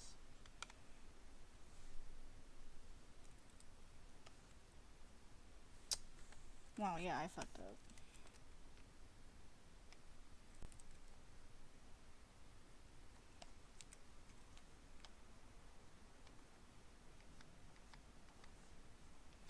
Just simplify a lot of this.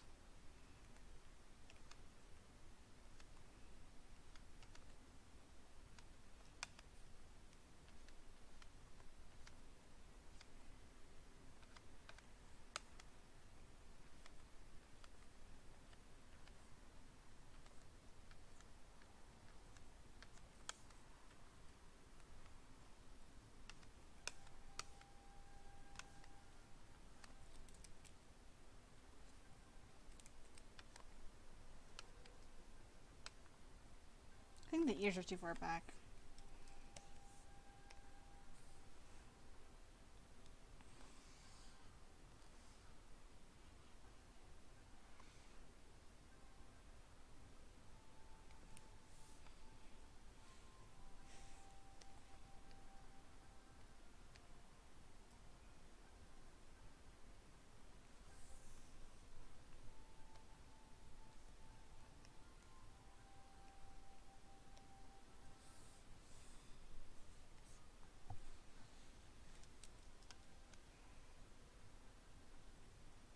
I mean, you can do whatever the heck you want, dude.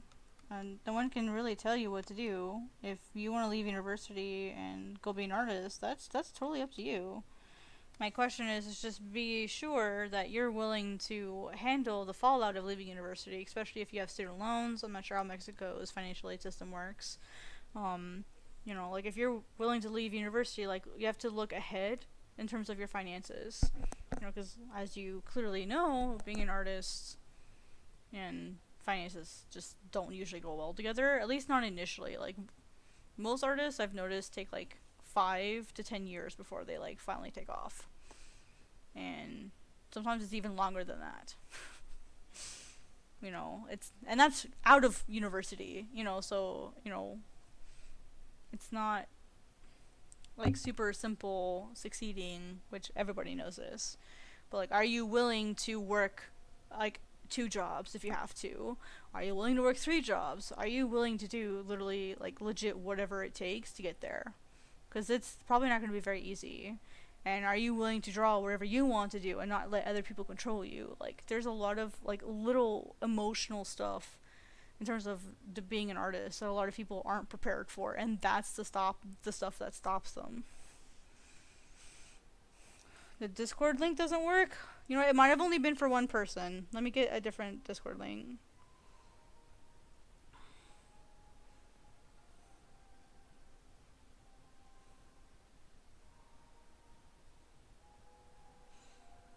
Huh. Let me make a new link for you guys.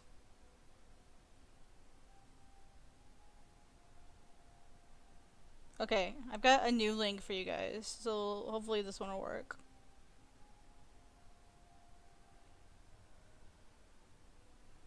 Yeah, it's a little strange. Here's a new link though, just in case. Sometimes if you do it on your phone, it's really bizarre. Um, if you let me give you the name of the server in case you just want to look it up. That might be easier for. It's called Manga Studio, just like Manga Studio. That's the name of the Discord server. And it has like a circle that's like a brush stroke with the MS in the center. Um, so if you guys want to find us that way, that's the name of the server.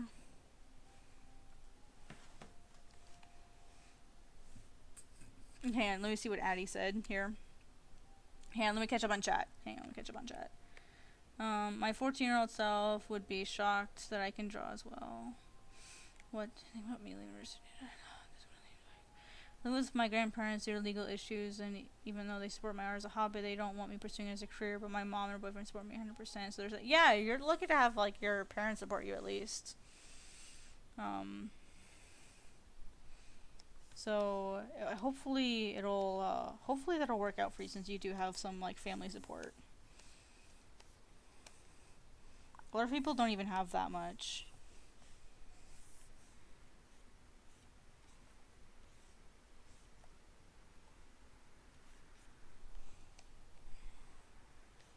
I need to watch my time because I need to be going to bed here really soon.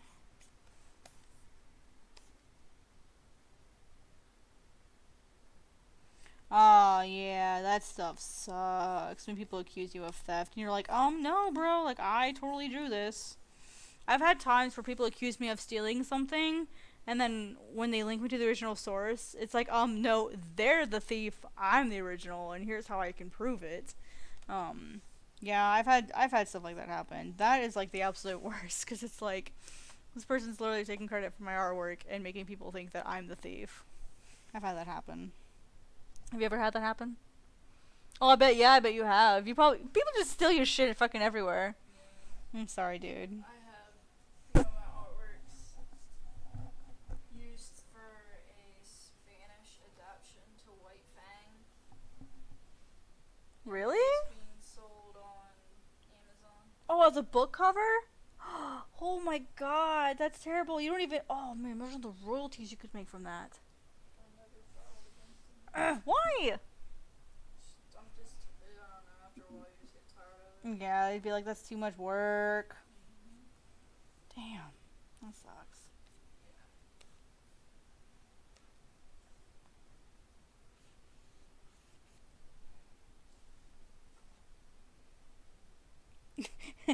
Like this influx of new people on the server. I love it.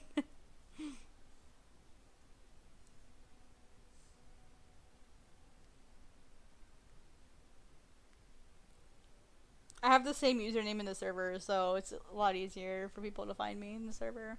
So yeah, feel free to like look around, and we've got like feedback channels and places to post your art. Like if you specifically want a critique, if you want the feedback, if you do like small little whatever sketches, you can post that. We have an art prompt list. If you do manga and you want like feedback on your story, like the actual plot, we can do that. If you want feedback on your pages, we can do that. Like, it's just like a nice place for like if you do manga and comics, or even just anime styled artwork, you can post there. So, and like I said, it's hard for me to be active during the day because of my job, but that obviously doesn't stop me sometimes. Right, bro? Texting you in the middle of the workday. Yeah. Yeah, I'll be going to bed here really soon as well. Probably just gonna finish because a lot of what I have left is just fur, and then after that I have arrows I have to draw tomorrow. Actually, those are actually already drawn pretty well, so I might just leave those in for you.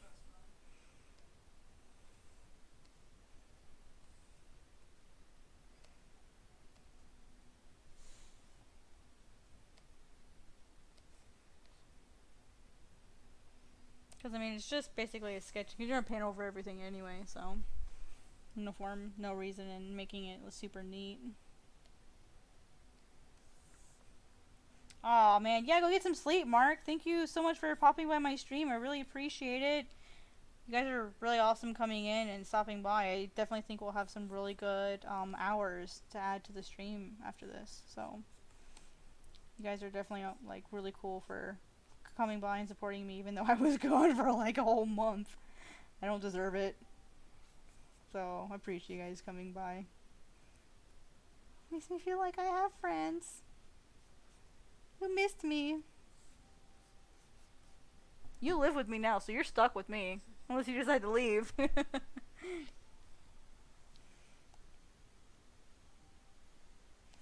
It's like living with Toby and Aros and Hokoe and everyone together all in one, so. Hey, at least we don't live with Dresden. I was about to say his name, but He just. if you say it 3 times, he'll come out and Do I have to be in a mirror, looking in a mirror? now you gotta be in the kitchen. Oh, hey Kaylee, what's up? Oh, you're on your way to bed? Aw, thank you for coming. I appreciate it. Yeah, I'm so bad about being active in NewTubers now. I just kind of like lurk and just comment in the NewTuber server every once in a while. Not super active there anymore, but I still love you guys.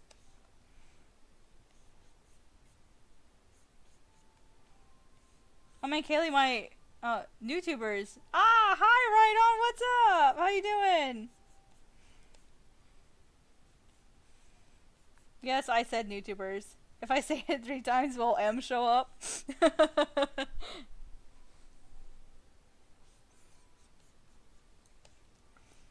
Yeah, we'll talk soon about it. Go get some sleep, bro. I'll have to update you later.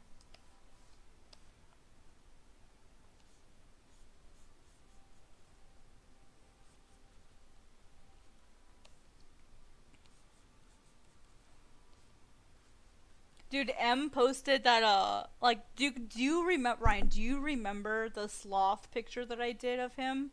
He posted it on his Instagram and tagged me in it. And I'm like, oh shit! Playing 7 days. Okay, good, he's busy. Good, and see, he's probably on, he's probably on Twitch. Is he on Twitch right now? Maybe. If he's on Twitch, then I definitely am safe, because then he can't raid me either. Yeah, he posted it. I'm like, damn it. He says he really likes getting fan art, so I was like, oh, I'll draw you something. I don't know I don't know if he actually likes it, or if he's just posting it to have something to post. He never streams. I know. That's why I'm like, he's streaming? I mean, he obviously, like, enjoys what he does because he puts up with everyone in NewTubers, so he obviously enjoys what he does. Which is awesome. Oh, you're in his server. Okay. Yeah, he's such a fun guy. He and I butt heads sometimes. So, but it's fun. Like, he's a fun guy. I like, and that's the cool part about him is every time he says something a YouTuber super, like almost every like he goes on these like moments where he just has so much information, and I feel like every time I see him talking about YouTube, like I stop what I'm doing so I can pay attention because I always learn something from him. Oh, bye Pablo. Yeah, I'll be heading to bed here really soon myself. I know I said that like 2 hours ago, but so that forever ago. And here I am, still drawing.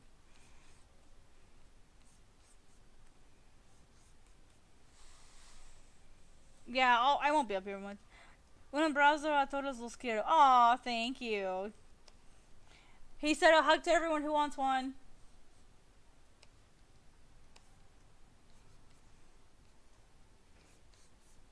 It's an internet hug, so we're all safe.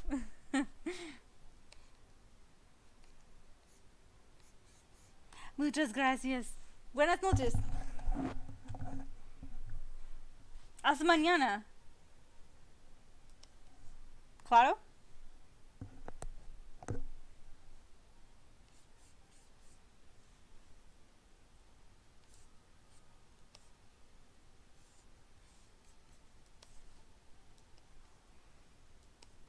This whole time I've been wondering, like, why is there the sound of a breeze? And I'm like, wait a minute. Is it my It's your music? laptop. It's your laptop's fan. Oh, yeah, I'm sorry. This entire time I thought there was like a slight breeze outside. I was like, am I fucking bullshit? No, it's my poor laptop. It's your laptop. It's my poor laptop trying to keep up.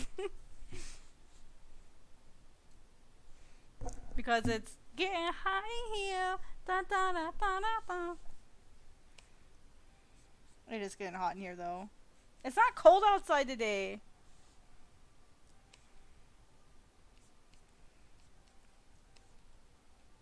Like it's freaking almost Thanksgiving and it's 54 degrees out there. It's 12 degrees Celsius.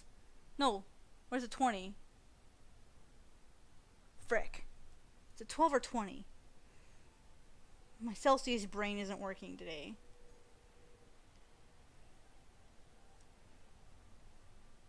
It's 12. Ha! I was right.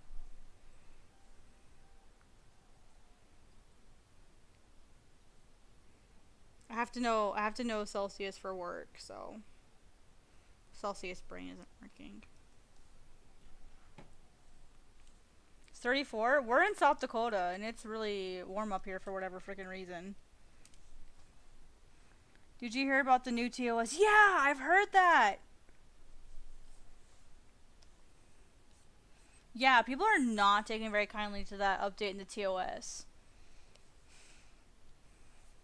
I saw it. It was all over Twitter. I got the notification for it in my email, and I kind of read through it really fast, so I didn't see it right away. And then when I checked Twitter on my break, people were really upset about that.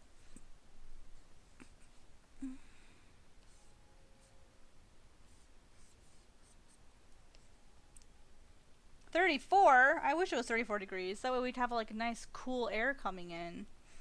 Because people here in my apartment complex have it on, I swear to God, 80, like all around us, and then our apartment gets super hot.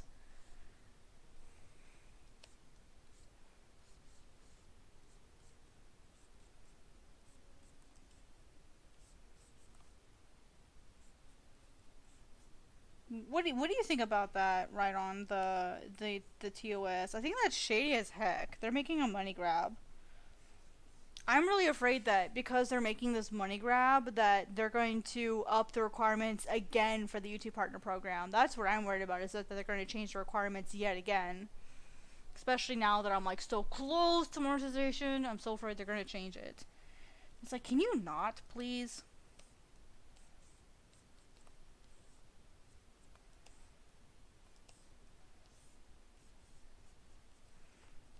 I mean, I guess I could see it, you know, especially with like we probably have like a miniature adpocalypse going on right now.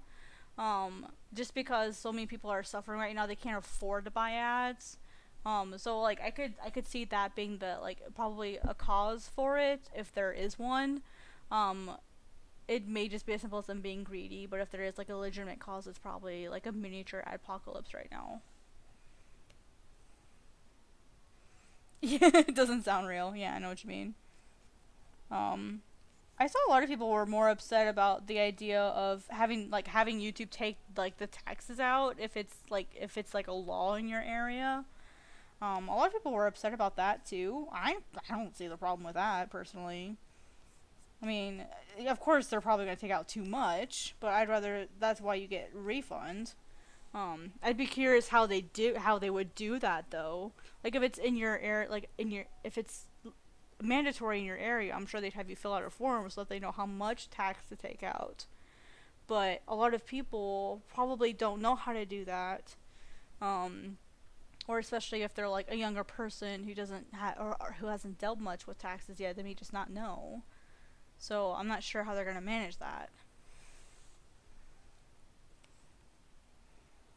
Oh yeah, that well, Lyft has the same problem. The whole Lyft and Uber drivers in California, they've got the same issue where they're technically gig employees, and I mean, if you're like a gig employee, like say like a W-9, then you know you don't pay taxes out right away. It's up to you to pay those taxes. But with Twitch, I believe they do take out taxes. I think. Um, because I remember, I'm pretty sure I filled out a tax form when I became a Twitch affiliate. I know I filled out a W-9, so don't know.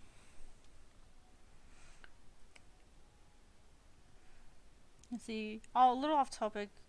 Do you ever get an ad that always pops up for you that doesn't make sense, but it doesn't? Yes, I get random as frick ads, and it's like, excuse me, why do you think I need this? But I'm sure there's something weird in their algorithm, or maybe they're just like randomly trying something just to see if you'll respond. I think those are like just like desperate grabs when the algorithm just like doesn't know. Excuse me, or I just hit the mic. Or it's like trying to like offer you something different. I mean, YouTube does the same thing. They offer me videos that I would never ever watch. But it just might just be the algorithm being mistaken. I mean, algorithms aren't perfect. You know, ad algorithms are the same.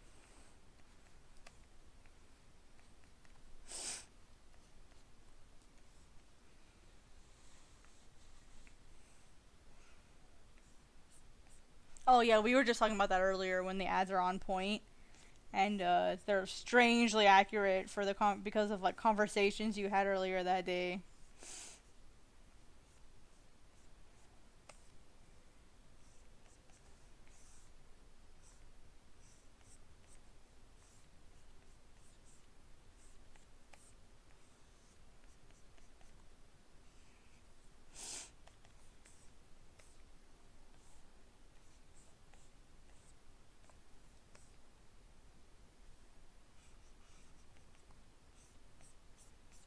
I don't mind the personalized ads because sometimes I'll see something that I am actually interested in, especially if it's like a comic or like a comic website that I can check out. You know, especially stuff like that I might be interested in, or plants.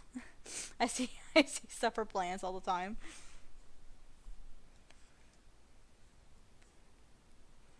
It might be an age thing, depending on like what your age is, or like if it's really popular in your area. Maybe I don't know.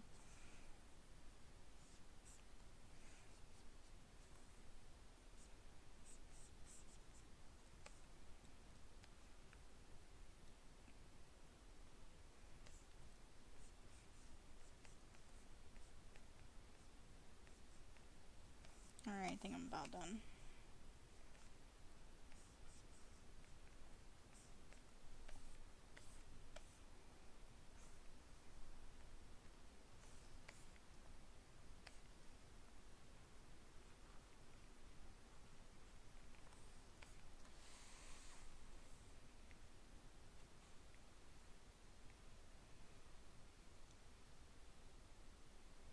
Oh, I gotta do the necklace.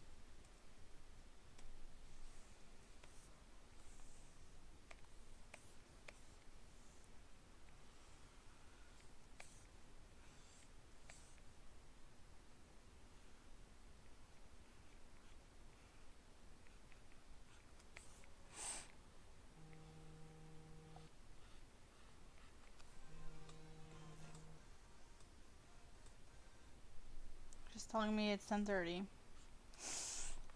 which means it's my I need to get off time. Which I've gotten off. a while ago. But I was just having so much fun.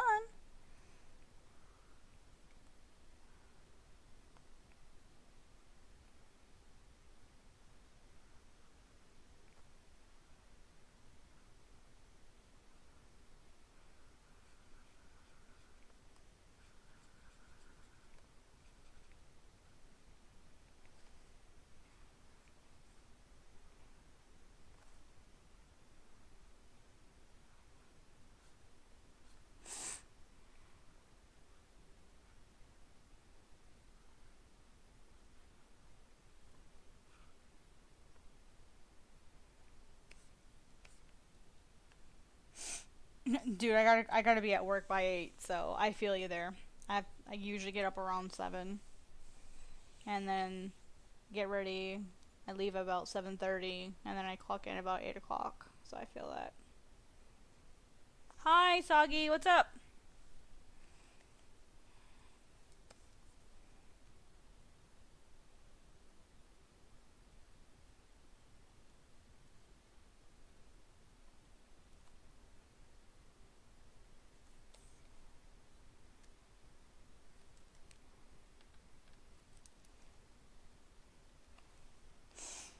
Now you can hear what I sound like, kind of, because digital always distorts your voice a bit.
Yeah, give me one sec. Let me finish some of the drool here really quick.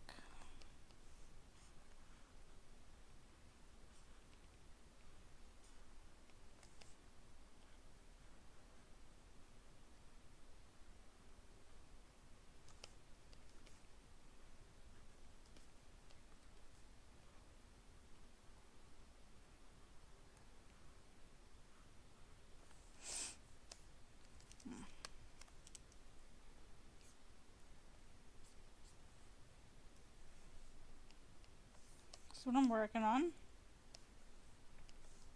Whoops. I didn't jump so much. There we go. It's basically what I'm working on. So I'm just doing the rough lines, and then my roommate will do the rest, basically. They're gonna paint it, so they do all the detail work, and I just kind of get the basic lines and forms and stuff in there.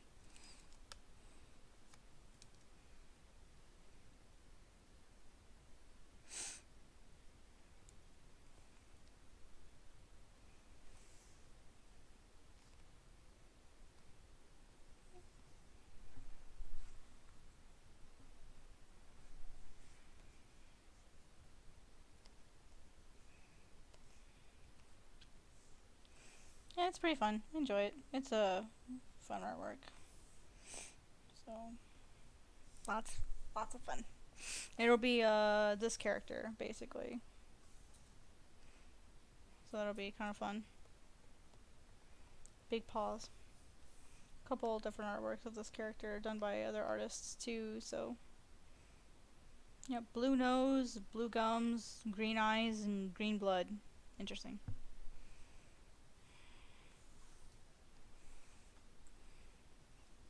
So that'll be really fun.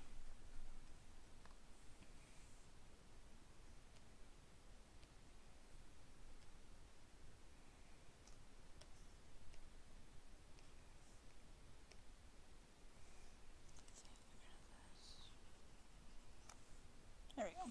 Cool. Alright, guys, I'm probably going to stop here. Things weak enough for you, bro? So it's a good place for you to start? Yep. Okay, cool. Sweet. Alright, I'll go ahead and get this on the drive, and that way you can have it. Do we just get rid of all the sketch layers and stuff, or do you want me to keep it in there? You can get rid of all the sketches. Okay. Whenever I give it back to you, it's gonna be like one layer. That's fine. So you're gonna do the basic colors, then I'll do like light editing on top, Yeah. like usual. Yeah. Okay.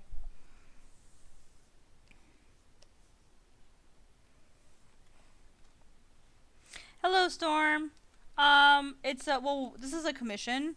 And so this character that has like the black and blue fur is gonna be the character that's over here. And then my roommate and I are working together on this one. Basically on this particular commission, I did the sketch. I'm doing kind of like a cleaned up sketch, like loose line art. And then what she'll do is she'll go in over top of it. She'll do all of the color work, and the shading, and then she'll give it back to me to do kind of like the last touches, like a little bit like just sort of like the final touches or whatever. And then I'll send it off to the client. So. Hi, Storm. How are you? So that's basically what I did today. Here, I'll open the original so you guys can see what the original one looked like. Where I started from.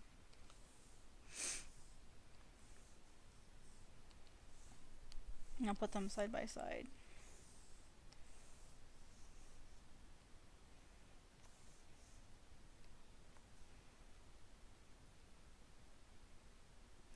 So basically the right one is where I started, and then the left one is where I ended for the day. So basically what I did is I just took the character and like the character that they gave me, because the character here has like hair and stuff, and then has a necklace. So I had to redraw it and then kind of clean it up a little bit. That way she's not having to do so much guesswork, and so that way she just can go in, paint directly over it. If there's any mistakes in anatomy, she can fix that. But that way, it's like the majority of like the guesswork of where things are is already done for her. So, and then if she can change them as she sees fit. So.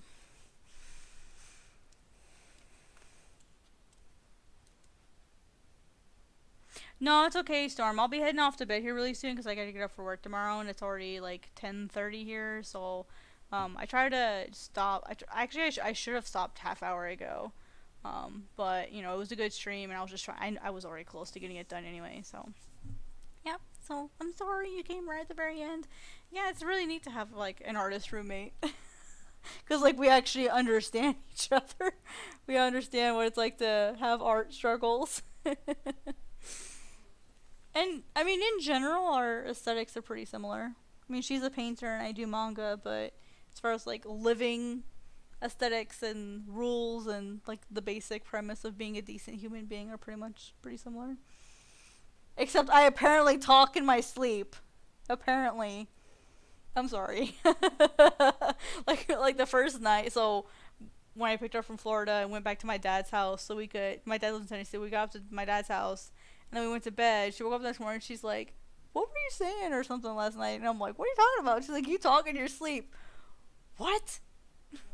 I didn't know. I had no idea. And I didn't know I snore either, but I don't know if I've snored since I got back. It might have just been being in a different place and sleeping in a weird position.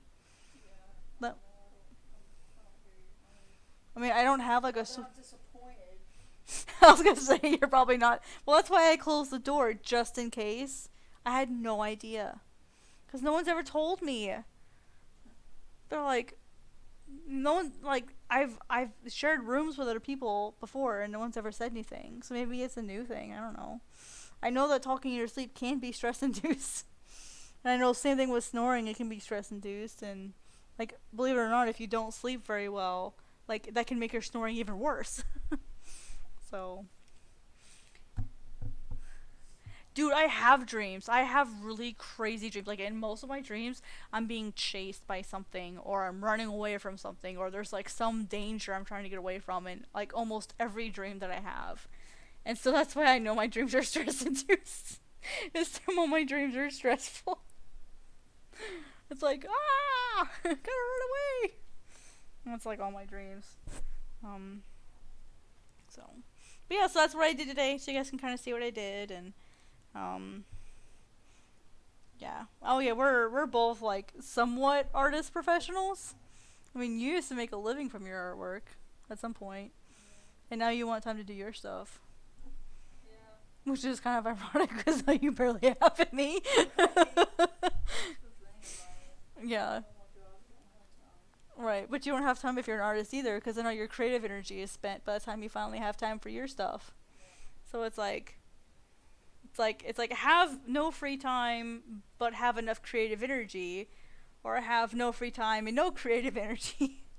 What the frick do I do? Yeah.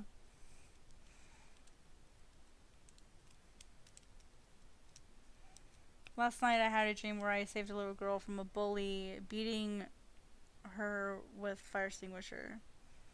Yikes. I'm trying to remember what my last one is that I really remember. It had something to do with like a burning building, and like I lived in this burning building, and like we went all the way down to the bottom and escaped. And then I don't know what happened, but some of us went back into the building to go get someone or something, and then miraculously we're outside the building.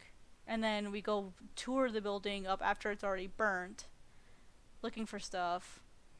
And there are like these crazy like bat monsters in the building.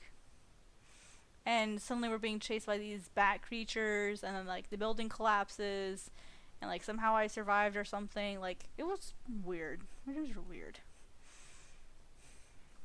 So, lots of magic in them, lots of creatures, and some I have sleep paralysis too. Sometimes like when I sleep, like the very first night I ever slept in this apartment, like it felt like I got attacked by a ghost, because like so I have this like thing that visits me every once in a while in my sleep. I think it's just sleep paralysis, but what happens is I'm sleeping and I'm just fine, and then all of a sudden it will feel like I'm being thrown around the room. Like something has grabbed me by the leg and is slamming me into the wall, slamming me into the ceiling, slamming me into the ground. It's just literally throwing me around like I'm a rag doll. And it's so scary because it hurts. Like, I can feel it. It feels like I'm actually being thrown around. And when I wake up, I can't move right away. And that's why I know it's just sleep paralysis. But I can't move right away when I wake up. And it's so terrifying. And I don't have it very often. I think I've had it twice in the last year, so it's not common. And then I have a really, really stupid... Do you guys have dreams that occur, like, on a regular basis? Or that you have it, like, once a year around the same time of year? Or, like, just, I guess, a recurring dream in general?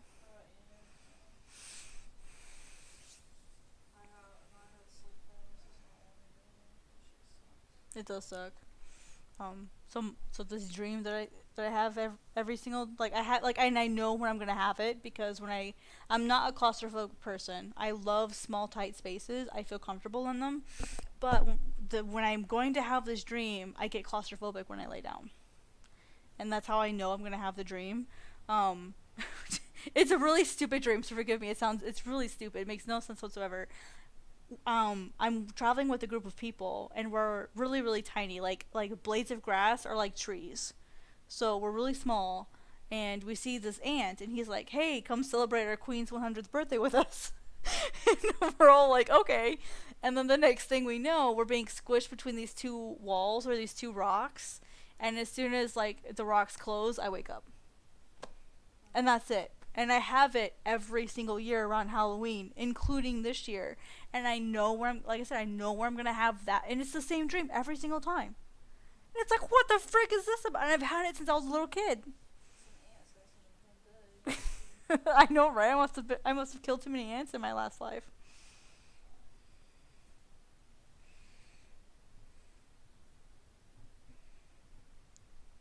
Were you going to share before I interrupted you?